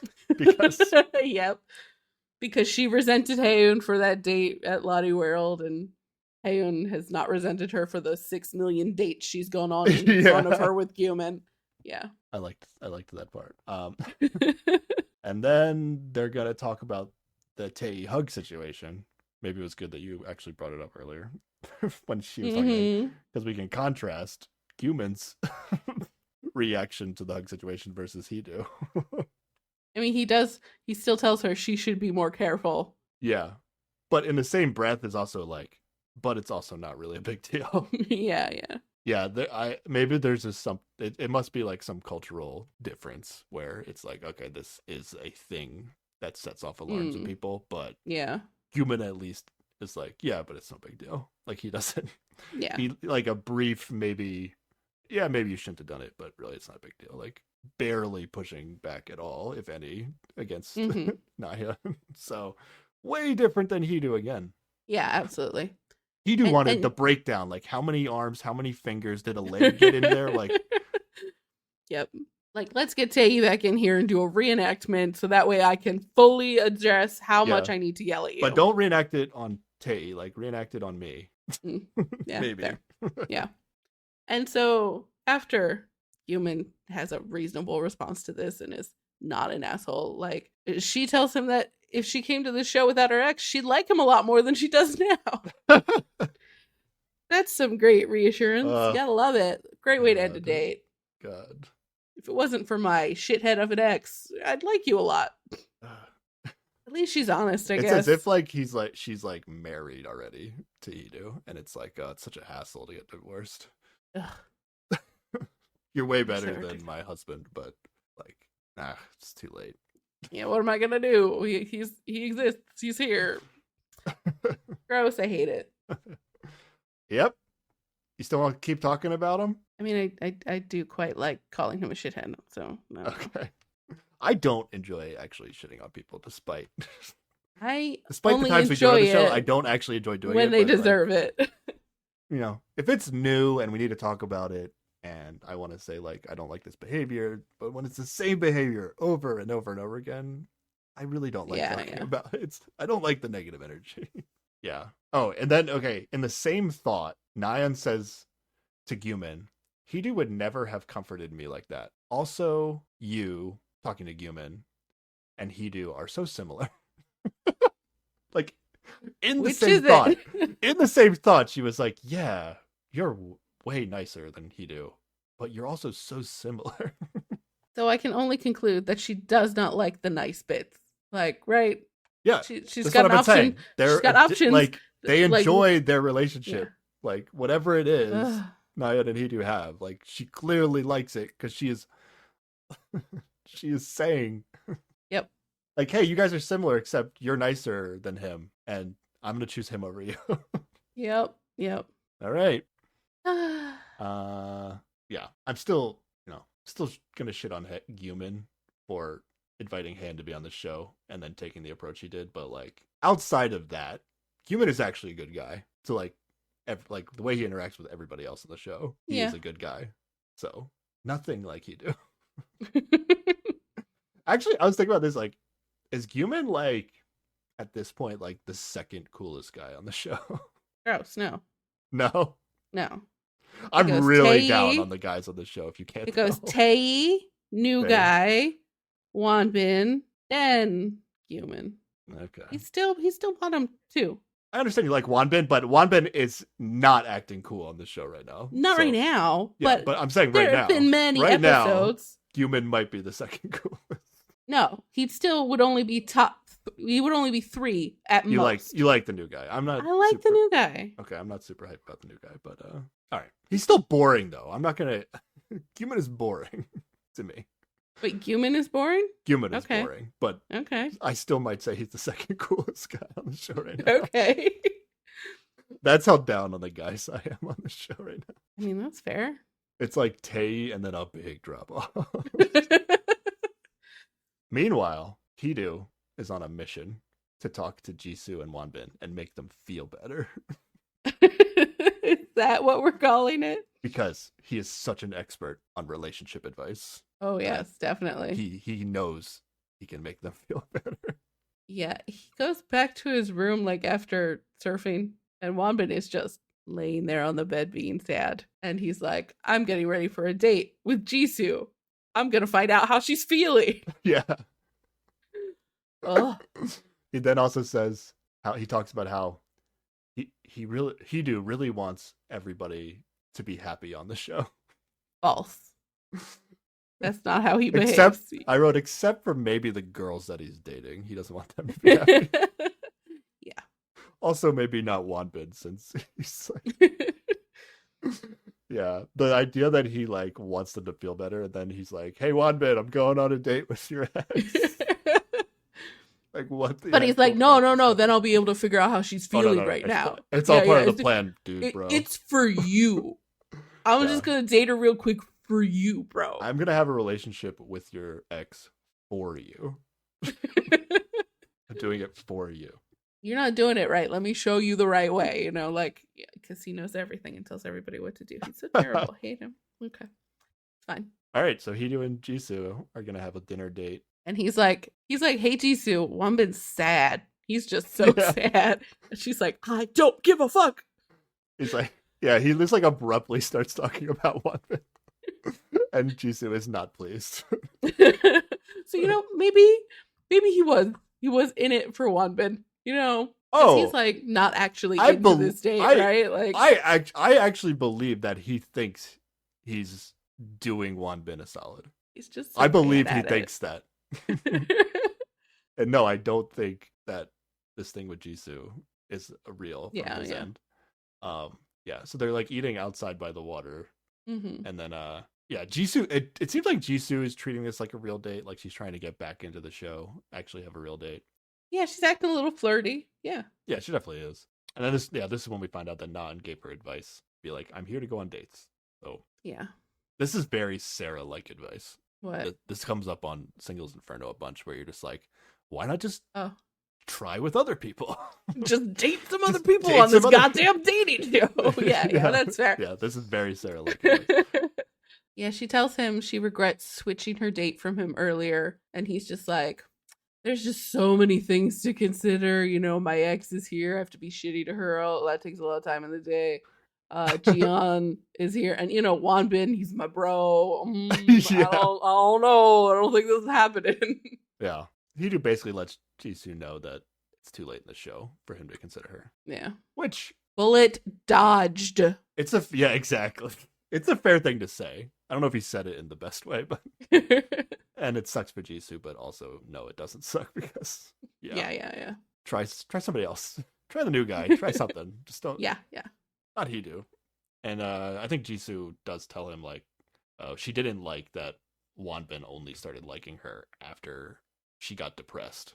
Like, Yeah. I don't know if that's bringing up like that in and of itself is bringing up memories of their past relationship that she doesn't want to think about, or it's just not the kind of dynamic that she's attracted to. I'm not sure exactly why it's such a negative, but Yeah, she says something like she can't tell if it's love or pity. That's not a good feeling. So yeah. I get it. it would kind of be interesting to see like what exactly is going on in Jisoo's head. Like, do you think she's like a little in her head about, oh, Wonbin's feelings aren't real, or do you think she's justified? Like, I don't. I mean, yeah, she's justified in that like she doesn't want to start this up again. The point at which she started feeling feelings makes her feel awkward. That's fair. Like, it feels like though, like I understand she has a history with Wonbin, and yeah, it's totally fair. If she doesn't want to get back to Wonbin, like there's nothing wrong with that. It's totally fine. But it feels like she's almost like Wonbin, like, or her relationship with Wonbin like broke her to the point that like if any guy ever showed sympathy for her, like she's not gonna like it. She's gonna think it's like pity. Like, and I hope that's not the case, but yeah, I hope it's specific to Wonbin, and she's not like she thinks that a guy being sympathetic is like a bad sign. Like that's the little that would explain why she turned to Hidu, I guess. Yeah, that I was like, I did have a point where I was like, maybe Jisoo and Hidu actually are a good match. Oh, hope not. Oh yeah, this guy will he'll never sympathize with me. That's I'll be able to avoid this feeling for the rest of my life. Oh yeah, I hope it's just Wonbin specific. Naeun and Jiyeon are gonna get coffee, so I think that whole date kind of just dissolved earlier. Yeah. Because I don't even know where Tae is at this point. But this is where we get Naeun actually talks about how she's interested in Gyumin. She could have talked about other people too, but we only get the Gyumin. Jiyeon does have a big giggly response to this. She enjoys the like, ooh, maybe we'll get you together or whatever. And then I think it's also partly like, then maybe Tae will be left to me. I'm not sure I don't how think much so. of there is that. I don't know. Well, Naeun does a whole breakdown of why she thinks Gyumin might be interested in her. Because my initial reaction when she was like, oh, I think I'm interested in Gyumin, I was like, but why though? Fair question. And then it turns out like, oh, they both like perfume, or I don't know. I don't know if what's weird about this is like, I don't know if this happened directly after the perfume date with 100%. It did. You think it was? Yes. Oh no. God, this is spicy then. No, what happened is he brings the perfume that he bought while he was with Naeun that theoretically Naeun picked out for him on this date. Okay. And then he unboxes it in front of Naeun and Haeun with Naeun. It's ridiculous. I am so surprised. Like, if this was Hidu, Naeun would be having a fucking meltdown. Be like, why would you do that in front of me? Or why would you use our special perfume with that other person? It blew my mind that this is a thing that happened. And she had no response to it that we saw. We're going to get like a confessional or some sort of explanation from Gyumin later where he's going to kind of admit to like purposefully making it obvious to Haeun that he's interested in the other girls. And then I immediately thought about like that conversation where they were like talking on the terrace, and then he's like, I have to go talk to somebody, and then he like grabbed Naeun and took her to their room to talk. Yeah. like this. I accuse him of being very purposeful about this, which I still agree with. I don't know if you feel differently now about that. Now that Gyumin's kind of admitted it a little bit. He didn't admit to that specific situation, but I mean, I still come down to like, okay, maybe he did it on purpose and that's kind of shitty, but like, so what? You're on a dating show. He's supposed to be dating people. It shouldn't be as big of a deal as it ended up being. But then this is like the exact same thing. Like there was just like some off comment from Naeun that she also liked perfume, which like isn't that like rare, right? Like, yeah, it's like, oh, we like things that smell good. And then Gyumin like shocking. Went to Naeun's room with Haeun there and was like, do you want to unbox this perfume with me? And like, and it's so random, and it's also like it's like he got it with Naeun. I don't know, it's that's weird. The part that's weird. The part that's weird for me is the whole Naeun connection to it. Like, she was also there and she theoretically picked this perfume out for him, because I think that's how they did their date, was picking out perfume for each other. See, to me it's like the most important objective that took priority over the whole situation was like, I want Haeun to see me doing this. I wanted her to see me interacting with another girl. Maybe. And like, that's what motivated him to go up to the room. And so much that he like didn't even think about how Naeun was going to take it, because he was like more focused on making it clear to Haeun that he has things going on with the other girls. Or maybe he's starting to feel some sort of way about Naeun at that point, because that is the date that she completely neglected their couple outfits they were going to do completely forgot their couple ring, and maybe he's starting to be like, maybe I need to spark something to like get her a little jealous and bring her back, because that seems to be what she responds to. Okay. I don't know. Either way, it's like questionable behavior, but yeah. Yeah. I see what you're saying. All right. Well, yeah. Well, it's just a reminder that Cumin maybe is worse than I would worse than I was remembering. Fair. But this does end with Jiyeon saying that Gyumin is the most careful and mature of the men in the house. The most reserved, and that can oftentimes be correlative, but I don't know if those are the correct words. Yeah. To describe Gyumin. I wouldn't have described him as mature or careful, really. Yeah. I mean, he's literally the oldest, right? Is he? I've forgotten. I think guess he might be. But that doesn't mean anything. Yeah, it doesn't actually mean anything. And it might be a weird translation thing, but still. I think even Ji-young in this conversation says she can't believe Gyumin did that in front of like Haeyeon and Nayeon. Yeah. But her overall, well, she does know that Haeyeon's his ex now, so maybe she's thinking about it that way. But I think the conclusion by Na-eun and Ji-young by having this conversation is they're both like, oh yeah, Gyumin must be interested in you if he was willing to do that in front of them. Yeah. Not, he used this as a tool to make somebody else feel bad. They're not assuming feels the worst. More accurate. They're not assuming the worst of Gyumin like I am. Yeah. So I don't know. We'll see if this Gyumin Na-eun thing goes anywhere. I really hope it doesn't. Yep. Do not want that. All right. Yeah, so I guess Wonbin did nothing all day, right? But he did hang out with Haeyeon on the roof at night a little bit, and they comforted each other. Yeah, that's this next scene, yeah. I just wrote, to sum up Wonbin's day, oh, he was moping about Jisoo all day, and then I wrote, I'm over it, don't care. So. Okay. But this does set up later. Oh, yeah, it does. It sets up for me to be like, don't have to watch this conversation, already know where it's going. Okay. Well, you can talk about it, don't worry.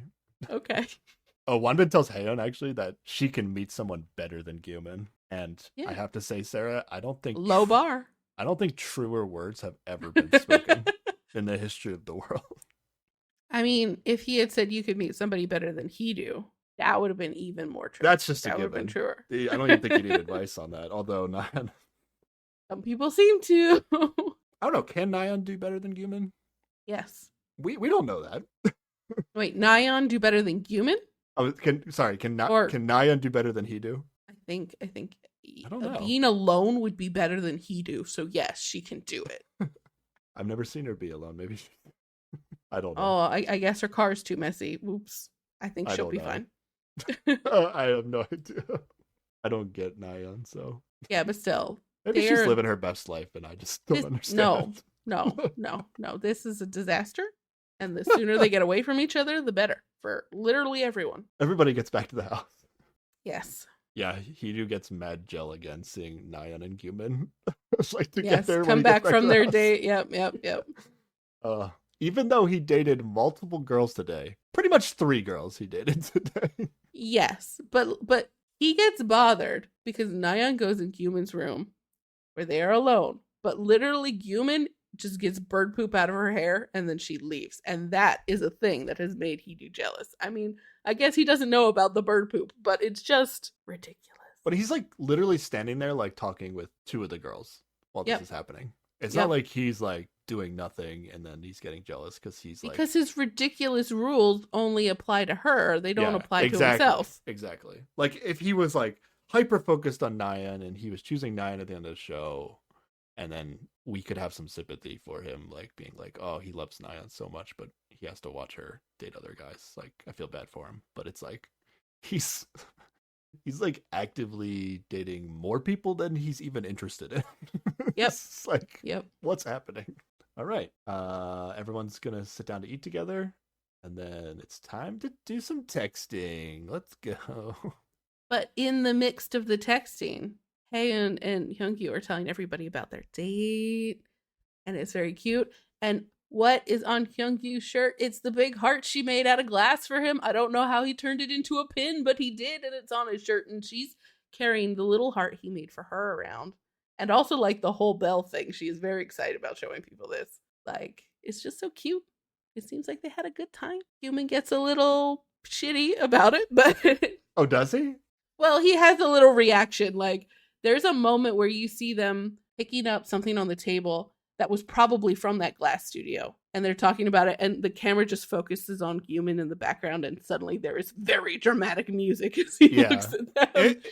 It's more of a production trick. But I think he does have a confessional at some point where he's just like, as he's starting to feel a little jealous about things. Like, yeah, he's had this confessional like multiple times now with respect to Haeun, where like, oh, I am jealous, but like, I don't know, I've heard it so many times now that it's like, it's one of those things where it's just like, okay, I'm watching my ex with somebody else, so like I'm having an emotional reaction to it, but it doesn't feel like Human's having a reaction that he's planning on acting on.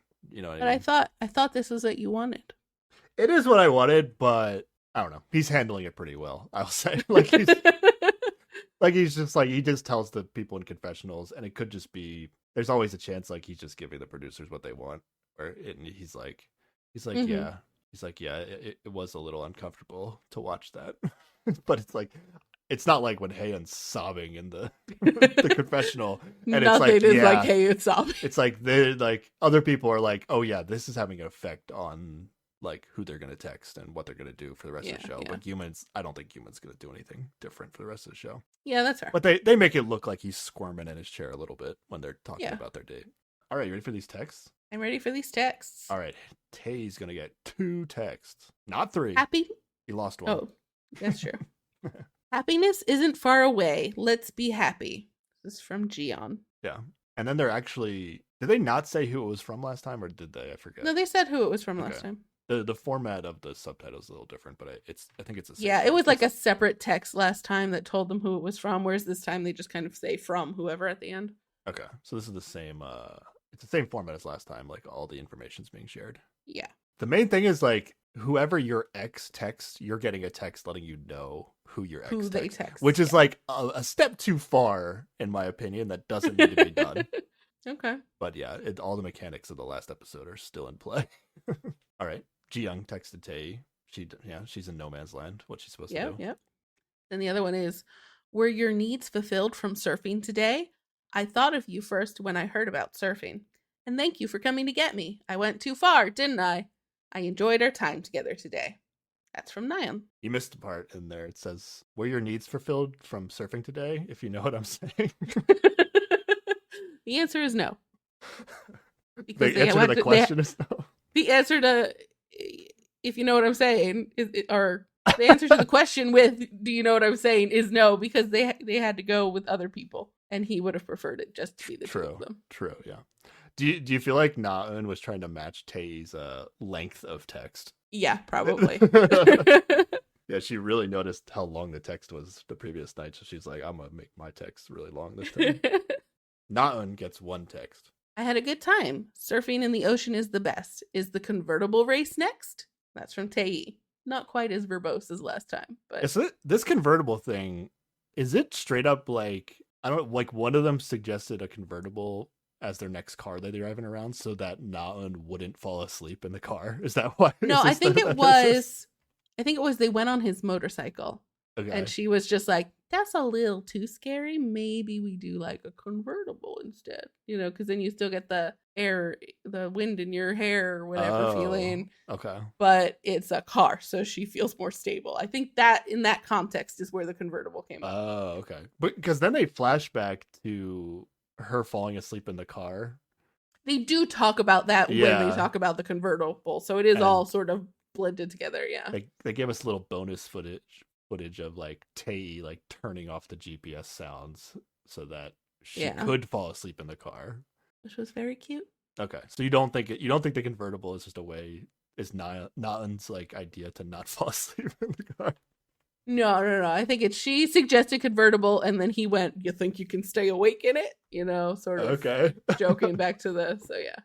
Okay, because she didn't fall asleep on the motorcycle, so. Yeah, too terrifying. All right. Gion gets 0 texts. Correct. And Hidu is sitting next to her just staring at her face while she reads the text that she got no texts. And it's just like, why are you being such an asshole right now? He's curious if she got any other text.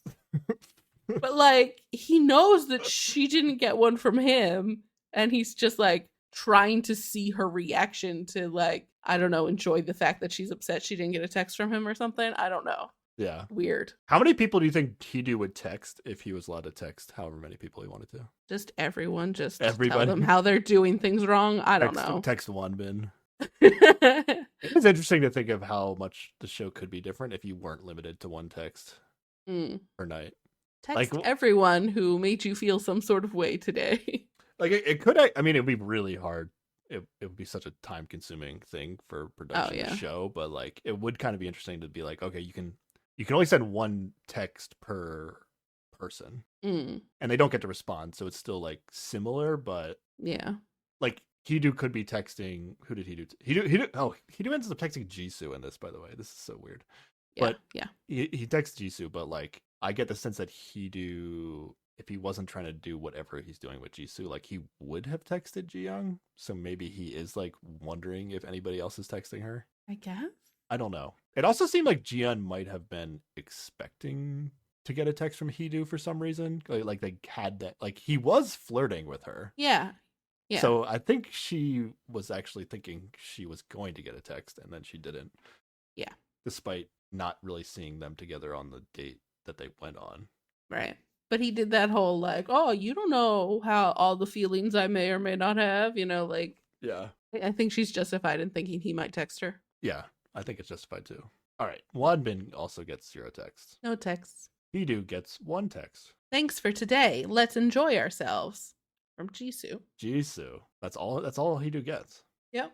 Jisoo gets 1 text. Thanks to you, I enjoyed some sashimi. From Hidu. What a text. Yep. These are the facts, and the facts are that we went on a date. I ate some food. It is the only thing on that date that I care about. We had some food. We said some words to each other. Then the date was over. Thank you. Ugh. I was gonna be mad if like she took this. Like I was gonna be more mad at him if she was like, oh yeah, this means like maybe there's something, you know, like he texted me, but she reads it appropriately as a just we had a nice time today and now this is over. It's not happening. But yeah, I was gonna be pissed at him if he just likes like fucking with her feelings too. Yeah. Other than Jisoo's feelings about Nayeon hugging Tae, Jisoo's reads overall throughout the season have been pretty good, I'd say. Yeah. Like she picked on pretty fast that Wanbin was having feelings that she did not want to reciprocate, and then for the most part, I feel like she knew everybody's exes before they were revealed, like a long time ago too. Yeah. But why is Hidu texting Jisoo here? Like, he claims that he didn't want Jisoo to feel hurt. But then why did he tell her to her face that she didn't have a chance? Like, you already like if you feel bad for somebody and you're trying to cheer them up, then I don't know, don't play it like he's trying to like play the middle instead of just be like, Jisoo, it sucks, but you know what? It doesn't always have to work out. There's someone else out there for you. Like he could be like that kind of friend.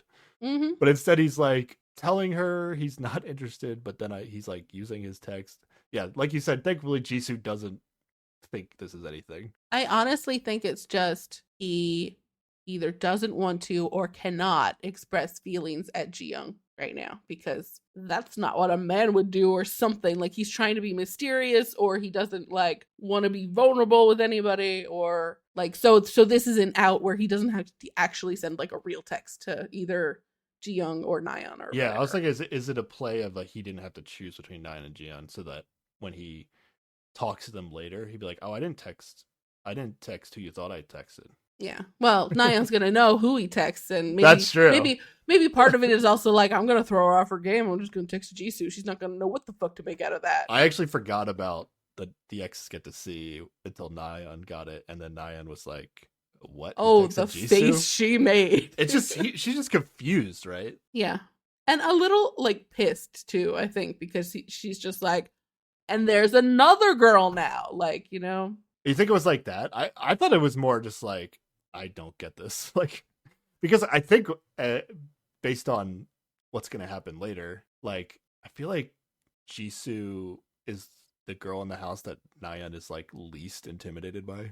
Okay. Right? Yeah. So I feel like she was like, oh, Hidu texted Jisoo. Like, that's weird, but I don't have any feelings about it. Like, I don't know. I feel like she wasn't that upset about it. I feel like she got to that spot, but like in the moment, she was just like, wait, have I been missing something entirely? Has he been like texting her also along the, like, was I so focused on Ji Young that I missed this? Maybe. And then she like gets herself down to a more reasonable spot about it. Yeah, she definitely acts shocked, but it's like it's a shocking text to get just because it's so out of nowhere. Regardless of whether you have like jealous emotions of it, you're gonna be shocked. Yeah. All right, Nayeon gets one text. Thank you for telling me so much. I hope our timing keeps working out. Human. Yeah, this is like kind of a reference, like apparently, I don't know, they talked about going to the bookstore, but then later their story is like, oh, everybody else left to do something and we were the only people left, so we decided to like go on a date. Like that's like the story that they tell people. But like we heard them agree to go to the bookstore, right? But yeah. Maybe other people were still around. Yeah. Well, other people are still around. I mean, maybe other people made their plans first, and then I don't know. It seemed like a little bit weird, but that's what they're referring to when they say, "Oh, it was good timing that we just and we just happened to go on a date today because of." Yeah, we happened to go on our 6th date today. I think Human says in a confessional too. He's like, "Oh, it feels like fate." It's like, does it? I don't think it. Like, she's not into you. Like, it's not happening. Stop it. It's fate that they will continue to keep going on dates and not getting anywhere with it. Yep. And then Haeun is sad to see the text from production that Human texted Nayeon. And again, this is where I was like, this feels so mean by production to do this. Yeah, it really does. But then I might have a change of thought about this later. Okay. Because Haeun's going to get 2 texts. I had a great time today, Nuna. This is from Hyungyu. Oh, it said Nuna. It did say Nuna. Not the subtitles, but the subtitles did read. Not, yeah. Okay. The thing came up and I can read Nuna, so yeah. Okay. That makes sense. From Hyungyu, yeah. I will say, like, Haeun really doesn't seem that excited about this text when she gets it. No, she does, because she just got the text that Human texted. Oh, she got that whoever. one first, yeah. So, like, she's in a mood, like, yeah. But in a confessional, she said she was happy to get the text from him, but she doesn't take it seriously. Like, I don't know if she means, like, she doesn't think he's really serious about her, or she doesn't think it's going anywhere. Or maybe he's a little too young for her. And yeah. Maybe. No, it's gonna work out. It's gonna be great. All right. Just you wait. Okay.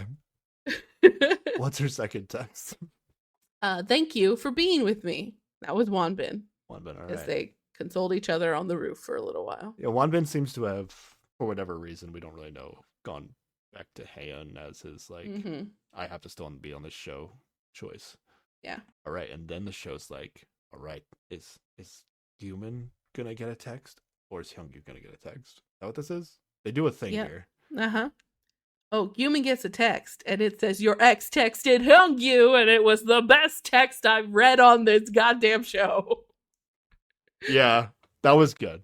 It was, they set up like, oh, who's Haeun gonna text? And then they show Human getting a text, and it says, your ex is texted Hyungyu. And then I was like, you know what? Maybe this whole we text people who their ex texted, maybe it's worth it. Fair. Like, it's definitely unnecessary and is trying to stir up trouble. But in this one case, they are forgiven. I needed Human to see that at least once. Yeah, definitely. But I feel like, again, we don't get much from him. It's just the same kind of like, yeah, I didn't really like it, but whatever. He's I think Human's locked in. We're not, I mean, maybe maybe the Na-eun date might something might happen, but maybe you would hope if that date goes well, like Human would be willing to switch. Yeah, you would hope, because like it is obvious at this point. Like he knows that Nayeon is not going to pick him at this point. What does Han say to Hyungyu? Thanks to you, I was just happy. Thank you. Like I was just happy. Like, yeah, she was happy and she wasn't crying. She didn't think. But is it about no? She didn't think about Human all fucking day long. Not like, oh, I was just happy and not feeling warm, fuzzy date vibes, which is the nonsense you're trying to put in here. No, it was just, I was just happy and didn't think about other bullshit today. Thank you. Okay. It's not a just isn't a moment of time here. Or is it a moment of time, or is it a level of happiness? No, it's I was exclusively happy is how I am was choosing just to happy. interpret this. Oh, okay. I was only feeling happiness today. I see what you're saying. Yes. Not I was just barely happy or whatever nonsense you're trying to make it sound negative with. Well, I'm not sure. Okay. Like I don't know.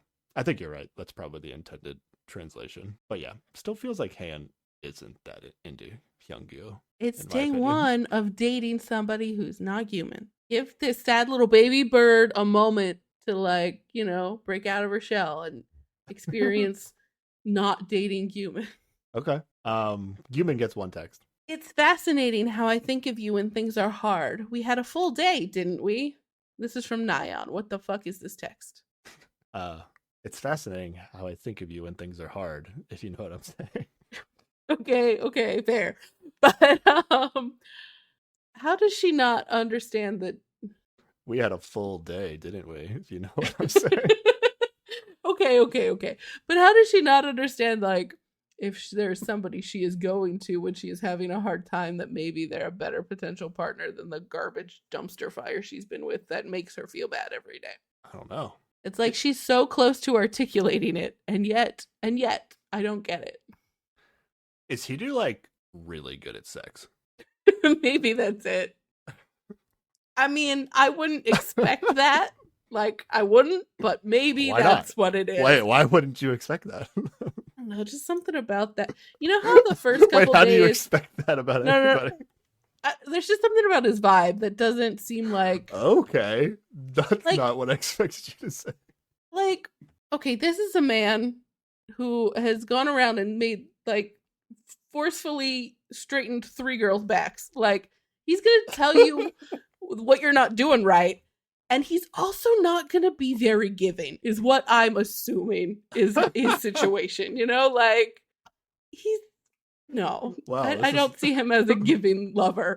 This This is weird. We have to edit this part out. Why? Wait, why? I don't know. I suddenly feel very awkward about it. You went in a direction that I was not expecting. What other direction would there have been?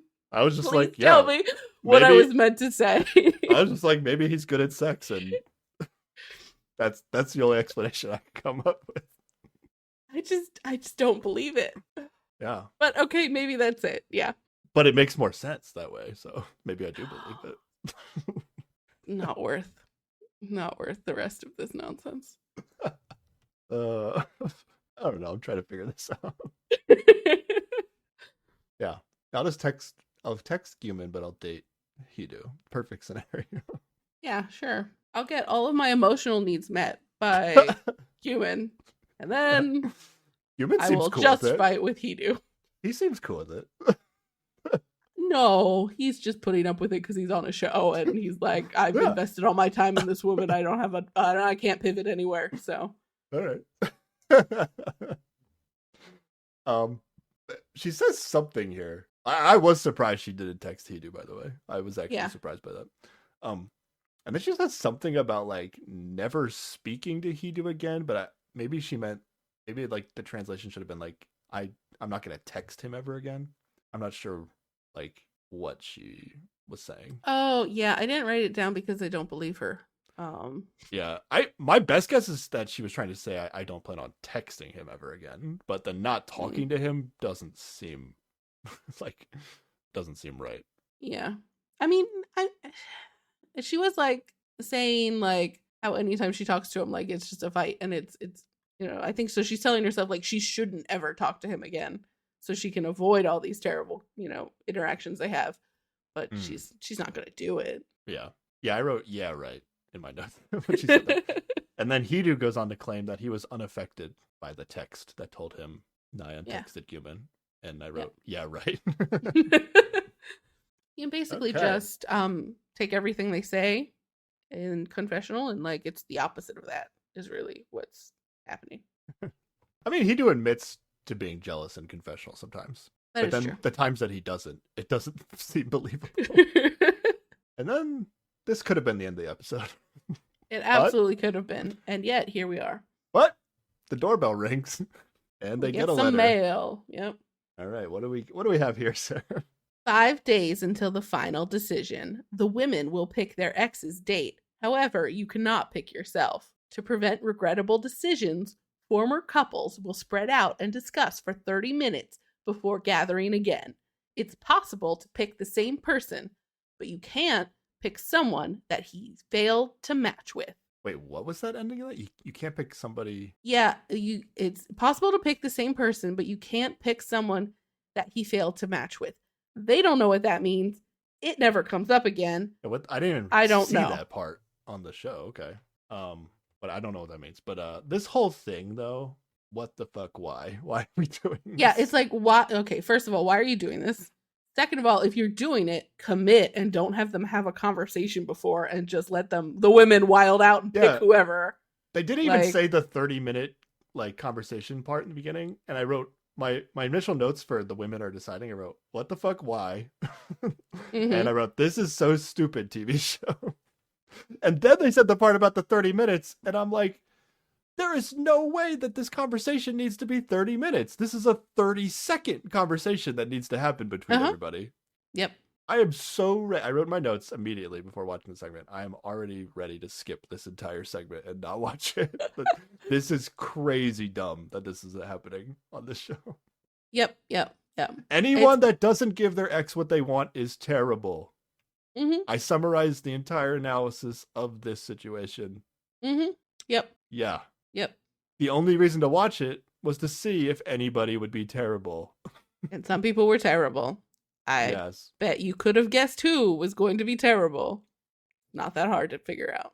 Yeah. Well, if I told you how many, you would figure it out. I don't think I would not have assumed that anybody would have been terrible. Like if you at the beginning of this, if you read me the thing and you're like, oh, this is about to happen, I would say, yeah, nobody's this stupid. Nobody's this terrible. Nobody's this petty. 100% I would have told you Nyan was going to pick the wrong person and that there was a 75% chance that Hae was going to pull some shenanigans. Wow. Yeah. You think I thought better. I thought better of these girls. I don't know. If you told me the guys were picking for the women, then I would have been like, oh yeah, Hidu's going to fuck this up somehow. But Hidu's going to be on the right side of this. I mean, just because it takes no effort to be on the right side of it. Yeah, because it's when you're the guy. No, but it's so blatantly obvious what you're supposed to do. Yeah. And Hidu is like, this is not a conversation. We need, like, just, I want to go on a date with Jiyoung. And then Nyan's like, yeah, but what I get to decide. We have to talk about it. And I'm like, oh no. No. Yup. Ugh. Yeah. This is bad. It's I don't give a shit about Nyan or Han anymore. They will no longer receive sympathy from me on this TV show.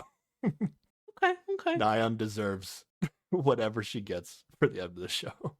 What she's gonna get is Hidu, and that sucks. Yeah. No, like I get, like, I've complained about Hidu. I've complained about Gyumin, and I get that, like, if I was picking a date for them, like, I'm not in love with them or have feelings for them.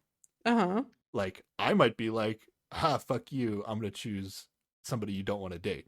But theoretically, Haeun and Nyan are still hung up on their ex, and like they think that not doing what they want to their face is gonna help the situation. Like, this makes no fucking sense at all. I don't think so. I don't think that they think it's gonna help the situation. I think that they are just so jealous and upset that they're just being completely irrational about it and don't want to feel as though they are enabling the new relationship to happen that these guys are headed towards. Yeah, but that mentality is like, I don't want to help you get over me or whatever it is. But like, by not doing what they want, you're going to help them get over you. Like, it doesn't make sense. It's backwards. It's completely irrational. Yeah. It's totally backwards. Now, if they said to confessional, like, I fucking hate my ex, I'm not going to do what they want, I'm just doing this out of, like, to be spiteful, then, you know what? I guess it's okay. But I know that both these girls are still trying to get back together with their ex. So it's so backwards and unhealthy and terrible. And I don't care. I don't care about the context of the situation. I don't care about the emotions they must be feeling. Like, this is just, it's awful to me. Yeah. It's so obvious what you're supposed to do here that if you're not doing it, there's something wrong with you. But it's like also so obvious what you're supposed to do here that like, why is this even happening? Like, I hate that it's even happening. Yeah, it shouldn't have been a segment that led to anything. It shouldn't have been a segment. It just should not have been a segment. It should have led to five guys going on dates with the girl they wanted to go on a date with. That is what should have happened. But they knew it wasn't going to, and that it was going to cause a big hubbub, so that's why they did it, and I hate it. Yeah. All right. Do we need to talk about anything? Did we break it down already? What do you want to do? There are some things I want to talk about. All right. Dion does the right thing, but she does circle back to her shenanigans of just like, but if you could pick me, would you pick me? You know, like she did on their date after, or their meetup after the X Room thing. That's fine. So, like, it's fine. Yeah. But like she's still like trying to get back in this Tae situation, and he's over it. That's an appropriate attempt to extract information. It's fine. Yeah. I mean, the show is not allowing her to be an option, so she wants to know how it would play out if she was an option. It's fine. Yeah. Tae just says no comment, right? Yeah. Jiyeon basically says that she's gonna pick Tae in the end of the show, right? That's basically what she tells him. Yeah.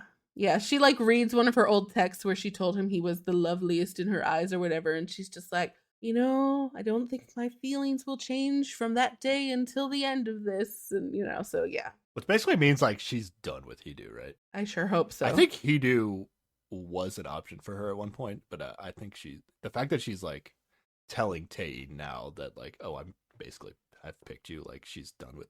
I don't think Hedo. Yeah. I don't think Hido's gonna have a real chance of recovering. Jiyeon might play along and do her usual like, let's have a good date flirtiness, but I sure hope that. Yeah, I'm hoping that she's seen the red flags. Yeah. Ooh, okay. So the Nayeon and Hyungyu segment is interesting because this is the first time we really see them interact together. Because we still have not gotten their video of like talking about their relationship or when they broke up or all that shit we got when everybody else's ex was revealed. So we don't know anything about these two together. Yep. She was kind of like, I don't know, trying to be helpful, but like real nitpicky about his hair or something, which felt a little weird. But like everything else felt like really good. Like she's like, you want to go with Haeun, right? And he's like, yes, please. And she's like, okay, yeah. But you should be aware that she's super into her ex. Like, just she's like warning him about the situation. He's like, yeah, I know, I don't care, I want her. And she's like, okay. And it seems like they actually might have a healthy relationship, which is a surprise and nice. This was the one conversation that was actually like a discussion. Yeah. Because I think they both realize that Haeun is still into her ex. It's not just Naeun saying it. It's like he's picking up that vibe too. Yeah, but she's like, just like, I want to warn you so you know definitely for sure what you're getting into. Because she like gives enough of a shit about him, which is nice. Yeah. And it's fine. Because at no point is she like threatening to not pick what he wants. It's just like she feels there needs to be information said and she's saying it. It's fine. Yeah, absolutely. And I agree. They're like really cute together and it feels like a we're just friends kind of way, the way that they're kind of cute together.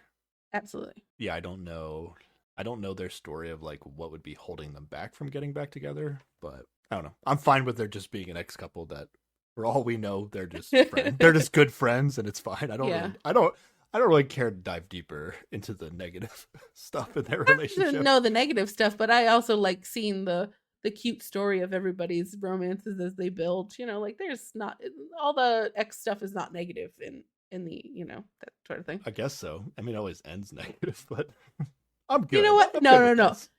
Just because a relationship ends doesn't mean it's bad or that the relationship was bad. Not. Sometimes just its time is over and that's okay. You know, it's not always negative. Yeah.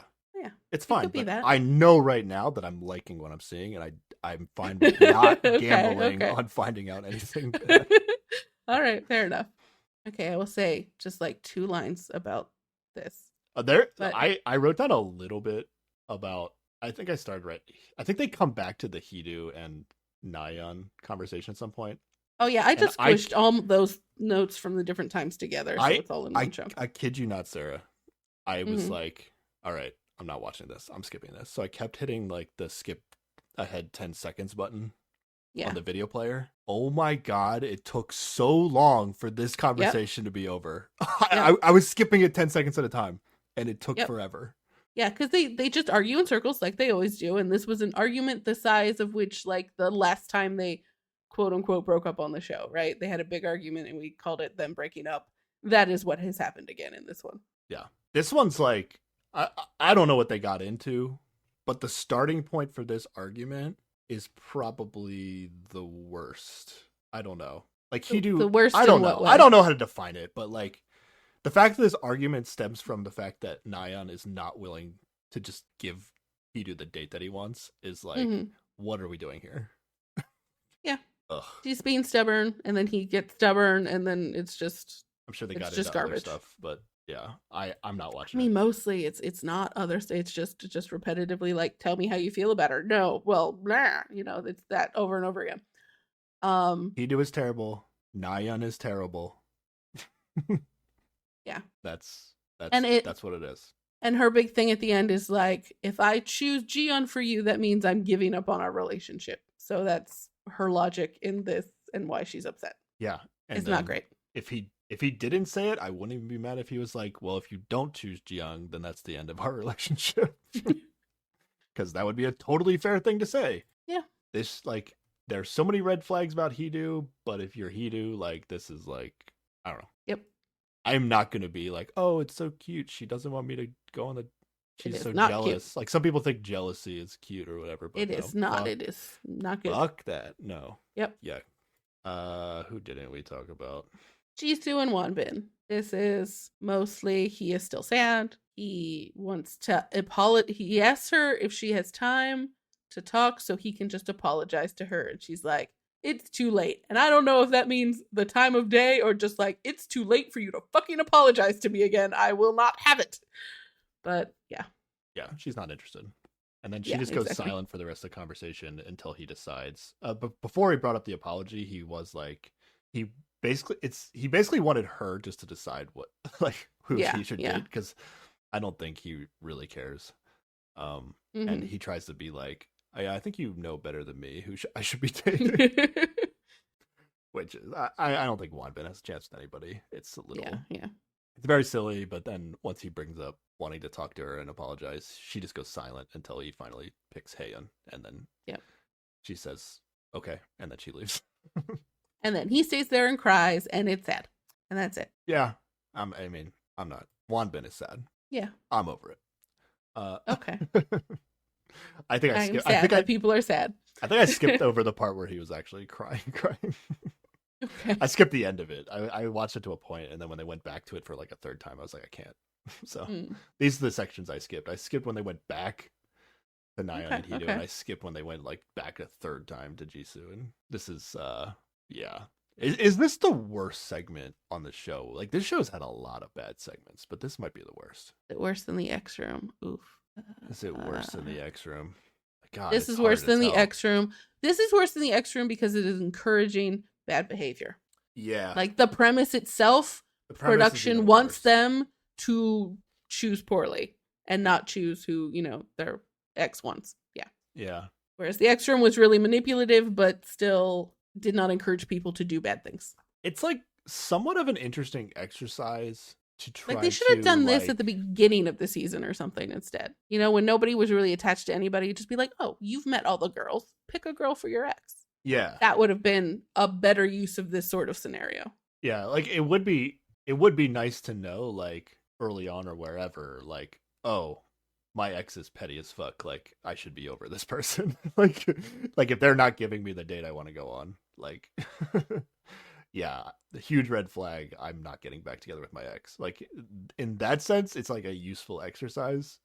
No, well, I was thinking it more from the respect of, like, say maybe the show starts differently, where just all the women meet for like an afternoon, and then all the men meet for an afternoon, and then they like choose dates for their ex based on meeting these people who have not met their ex yet.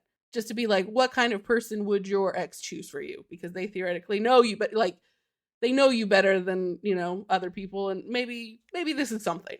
Oh, then But it's I just want to get whatever. away from the like you already know who you want to pick, and then your ex has to choose whether to go with your wishes or not, because I don't think that's ever gonna be a productive outcome. Yeah, it's only productive in the sense that you get to find out, you get to like see somebody's true colors. I guess so. It's a negative, like you get to see the bad side of somebody, and then that can Yeah. help you. That can help you make your decision. But I feel like it's not changing anything here. Yeah, I don't think that anybody got any new information about Like, their ex in this Human- situation. Human is still not going to want to get together with Heian, Hmm. and Hidu is probably still going to want to get back together with Naya somehow. Yeah, yeah. Because this is probably like the most fun they've had all season. Uh, All right. You good? no, we have Heian and Gumin yet. Oh, God. Do So- we, though? At the beginning of this episode, I was really Do we thinking have like to talk about it? I just a little bit.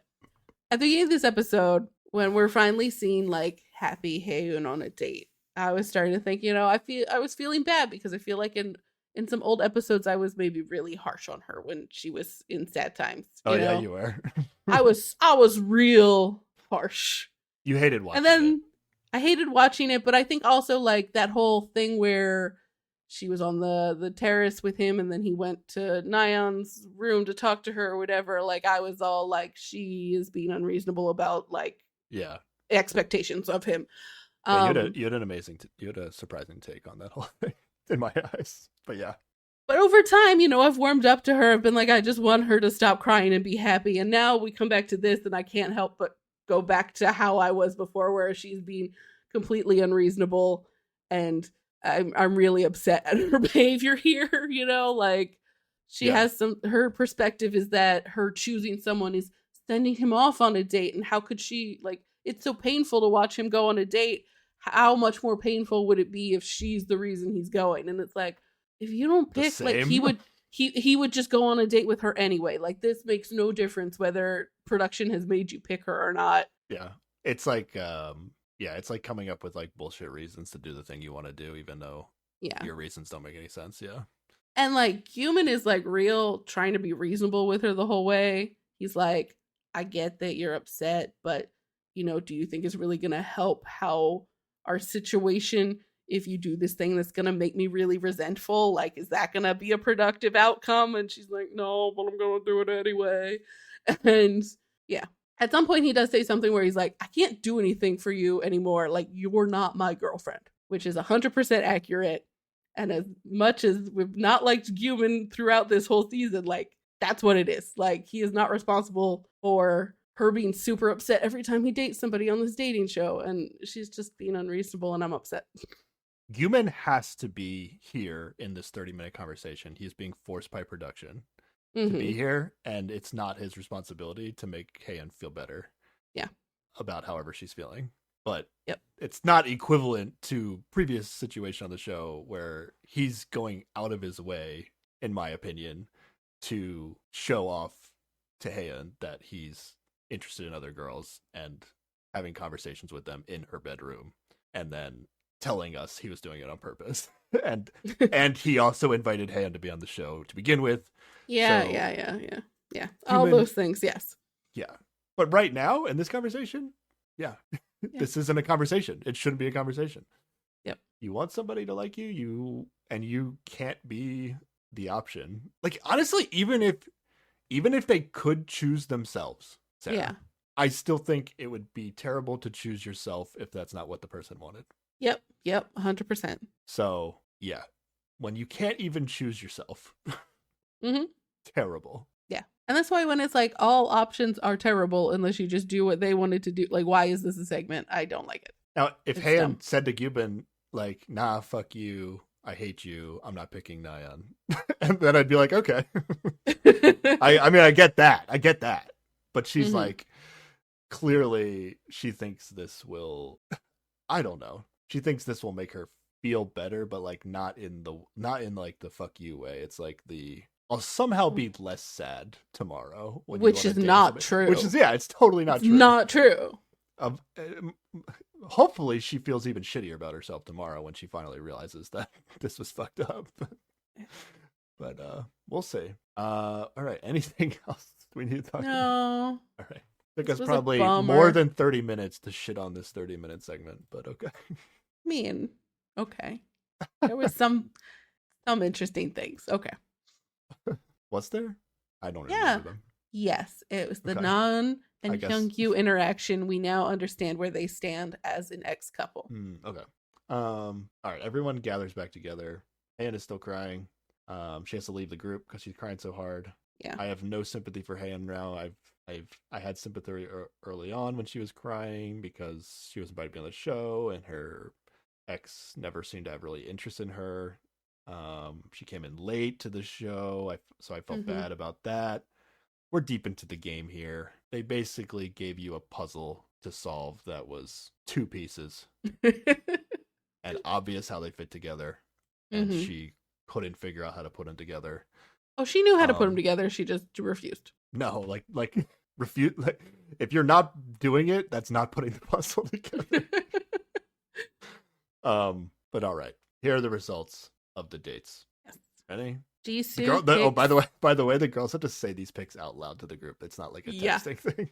Yeah, it is very like they get a text telling them to say it out loud because they're all just awkwardly sitting there waiting for something else to be the thing that happens.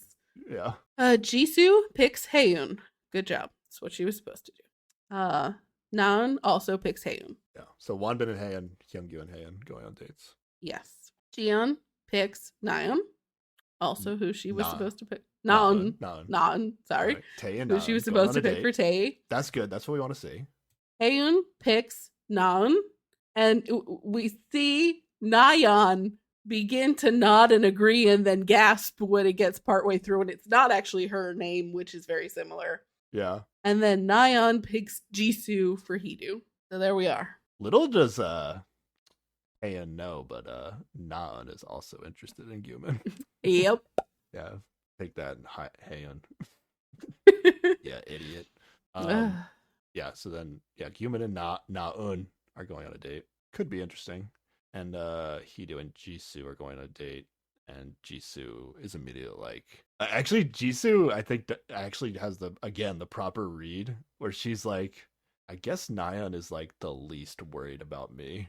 And like I would be offended too. Like like clearly you chose me because you think like I'm least likely to steal your ex-boyfriend. The fuck? All right. Well, and so no dates for Jiyoung and Nayeon. Yes. Jiyoung even has a confession where she says she's not even sure if she was even an option. So yeah. Yeah. So Nayeon is kind of I mean her choice is Nayeon's choice actually has a bit of an effect where she might be thinking, or Jiyoung might actually be thinking Heedu wanted to go on a date with Jisoo. Yeah, but that's just because Jiyeon always has the wrong read. Yeah. You would think she should be able to tell that Nayeon would do the spiteful thing. Nah, I can't blame Jiyoung here. Like Heedu didn't really text her. Heedu didn't text well, her that's fair. That is fair. There's no reason for Jiyoung to believe Heedu is like she's Heedu's number one. There's that's no fair. way. Yeah. Yeah. Whether you hate or love your ex so much that you're willing to do this to them, you should just either give them what they want because you still like them, or give them what they want and move on with your life if you hate them.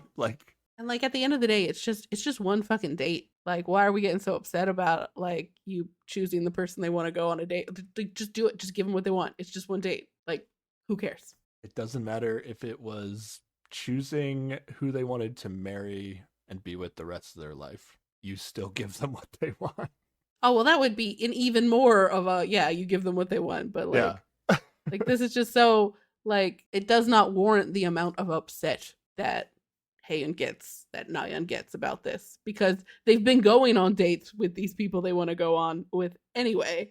They don't even need official dates to go on a date with these people. Like, it's gonna happen regardless of you. So just give them what they want and go on with your life. No matter how small or big of a decision that you can create a parallel analogy for, you always just give the person what they want. Unless you are going to tell me, the audience, that you're purposefully being spiteful. I mean, that's not a good look either. It's not a good look either, but like I would get it. Okay. You know? Like if Nyan had her eyes open and was like, you know what, this Hidu guy's like, he's really been awful to me for a long time now. Like, I think I'm just gonna not give him what he wants. And then she like laughed into the confessional. I would have been like, okay, this is good. This is good TV. Okay. And Heian had a similar thing where it's like they're not interested in their ex at all, but they do hate them enough to fuck with them. Like I'd be fine with that.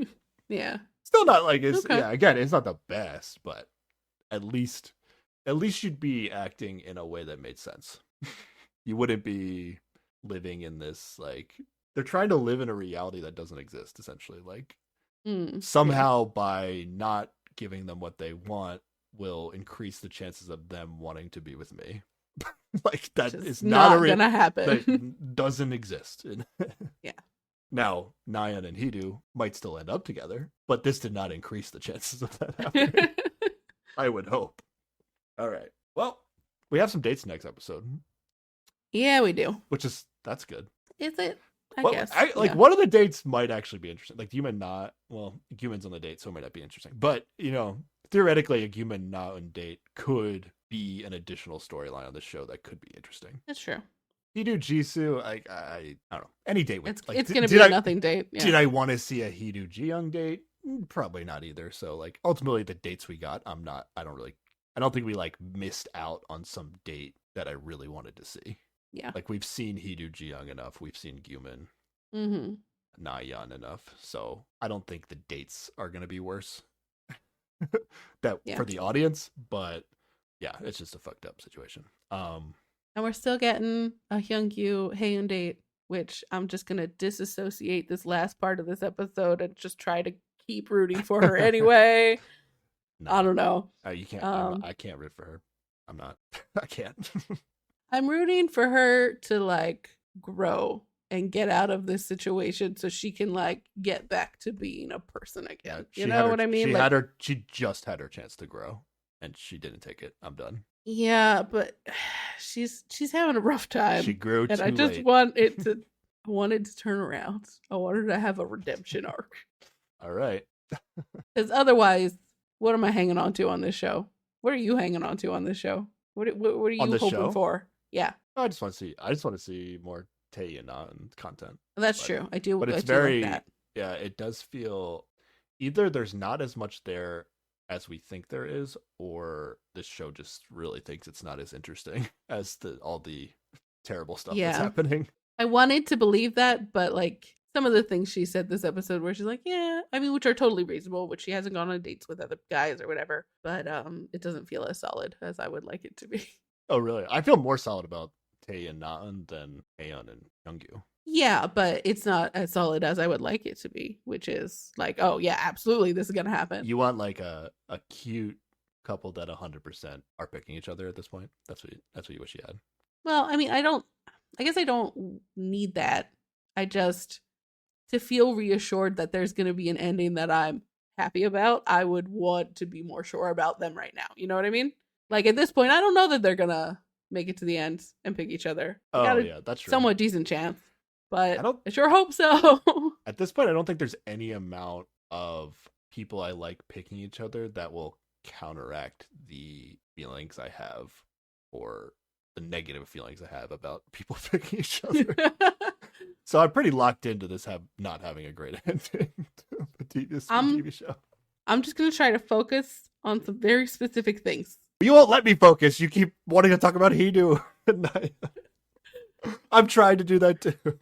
I guess that's true. Okay. All right. This is almost a 3-hour podcast. God damn it. It'll be less long. No. Unless you're gonna join the wagon with me with this. These people are so bad. I don't want to talk about them. Honestly. Well, like Hidu was in like every other scene in this episode. It was very hard to not talk about him. I talked about Hidu when, like, I'm fine. We talk about Hidu when he's not with Nai. You know what I mean? Yeah. But like, I think this is what we could cross off all content that relates to Hidu and Naeun. We could cross out all content that relates to Wanbin and Jisoo. Okay. Who else can we? Yumin and Heian. Okay, you know that's 3 out of the 5 ex couples, right? Like, yeah, but only when it's them. Like if it's just a scene with them two, like we've seen it already. It's not changing. What I'm saying is that is what the producers are interested in showing, though. They will show it, but if like they still have plenty of content on the show without showing that stuff. Is all I'm saying. Okay. Like this podcast somehow managed to be as long, if not longer, than the episode, which is pretty unacceptable to me at this point. Okay. Yeah, there's still plenty of things to talk about. That's it. Like we can have a solid podcast and just say fuck it to these things that aren't worth watching. I just don't know if that's what the people are here for. Is the problem? Well, people, let us know. Let us know. Are you upset that I want to skip the terrible content? Like everybody's kept telling us that like this is the point where it gets good, and I'm like, what are the parts that you like though? Like, tell me what are the parts you like, so I know. So I know. But I feel like me saying I hate these people, I don't want to talk about them anymore, like is what people want us to talk. It's like is a way of talking about how bad how bad it is, you know what I mean? Like it's not long, but it is. I don't know. I am giving analysis to the situation by saying like it's the same shit. We don't need to talk about it. They suck. I think we headed in that direction. We minimized a lot of it. We did not. Not as much as I wanted to. Okay, we're baby steps. We're working on it. Okay. You get to cut out whatever you want to cut out when you get to it. I'm not cutting it out if we're talking. I just want to never talk about it. Okay. That's what brings me the pain. We talked about it. Not if it's in the episode. If we wasted time talking about it when we recorded the podcast, might as well just leave it in there. Okay. But what would be great is if we never have to talk about it at all. Not at all, but we minimize it. Actually attempt to minimize. You're right. I mean, we could have. Usually, we go on for way longer than the length of the TV show, so it is shorter than our normal analysis. But we can do better. Okay. We can do better. Okay. I still need people to tell us what are the parts that they like of the show. Sarah's not feeling confident that we're doing the show justice by skipping over. I just want to know. I just need to know what are the things that the people enjoy. Because if the people also hate the Hiru Naya, that's fine. Then get rid of it. It's okay. I just need to be sure that they're not here for that. Well, I think there are a large number of people who are here for it. Like they enjoy kind of like the messiness of these situations. Mm-hmm. And I get that to a degree. Like I've definitely watched some shows before, and I'm like, oh yeah, this makes me feel way better about myself watching these people. Like that, I could switch over and maybe take that mentality for the rest of the season. But because we're just because this kind of started out with like a comparison to Singles Inferno and Heart Signal, and I kind of went into the show with a mentality like it was going to be an offshoot of those shows. I guess I came into it thinking like, oh, it'll be a similar production. Love is actually a thing that's production wants to see on the show. Yeah. Which doesn't seem to be the case. Nope. But maybe, I don't know. Maybe I should switch it. I think Hidu especially was like really getting to me. Like, yeah. I'm literally like, because of the content I'm consuming right now, they're like Hidu and people like Hidu just like every day. I hear about them. And especially when I come watch this show and I just know Hidu's not going anywhere. Yeah. It can be a little mentally draining, but yeah, maybe I'll switch up my mentality next podcast. I'll be like, oh, this is just I'll talk about how great this makes me feel about myself every time. Or we could just not talk about them fighting again or whatever. Oh yeah, how about this? If you choose to make a comment about them, I will then comment about how great it makes me feel. 100%. Okay. That'll be the dynamic going forward. Then I can have because then I can have a positive spin on it. Like I don't like having nonstop like negative negative reactions to every single moment on the show. Yeah. It's not actually enjoyable.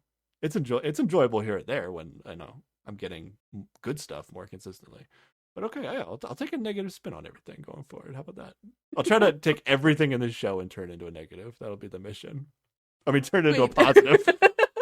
Like you're going in the wrong direction. Everything on the show and turn it into a positive for the next podcast. We'll try it out. Sure. Okay. All right. The previews for episode, next time. Yeah. Okay. There's gonna be more dates and more nonsense. And the surprise date that looks like might happen is Heian and Yumin. Not sure how that's gonna happen, but apparently Heian and Yumin. Everything else from the previous to me was just dates and nonsense. There was a hilarious moment of Jiyeon finally figuring out that Heedu and Nayeon are not compatible, which is funny. Oh, Jiyeon finding out. Like, she's like, you know what? I don't think those two belong together. It's like, when Jiyeon figured it out, that means it's too late. Everybody else should know by now. Yeah, hopefully that is shortly followed by, like, I don't think me and Heedu are compatible with each other. Maybe Heedu's not compatible with anybody. Yeah. Wait, maybe Heedu's only compatible with Nayeon. It all circles back around to Nayeon in the end. No matter how you think about it. All right. Next time we'll be talking about Transit Love 2, episode 17. And it's going to be all positive vibes in episode 17. Sure. Guaranteed. Oh, you're going to make that guarantee? All right. Okay. Guaranteed. It's from me. Sarah, I don't know. I can't promise anything. I can't promise anything either. Okay. Maybe my positive spin on everything will annoy you so much that you won't want to talk about this. The segments that I try to spin. Okay. We'll see. Maybe. I don't know. All right. Where can people contact us, Sarah? People can email us at keepwatchingpod@gmail.com. Tweet at us at keepwatchingpod. Instagram at us at keepwatchingpod. Leave a comment under the video on YouTube also at keepwatchingpod. And if I got nothing, the angsty sadness has gotten to me. I don't know. No, you already said it. What? Oh yeah. If you want to tell us what you really like about this dating show. Why do you keep watching it? Then you can leave us a rating or review on Apple Podcasts or Spotify. Yeah, why are we still watching this show? We're just in too deep at this point. Because it's what the people wanted, and we promised them we would finish it. Yeah, I mean, like I do want to finish this like kind of comparison. Mm-hmm. I mean, like we could spoil it right now. Like this is our least favorite of.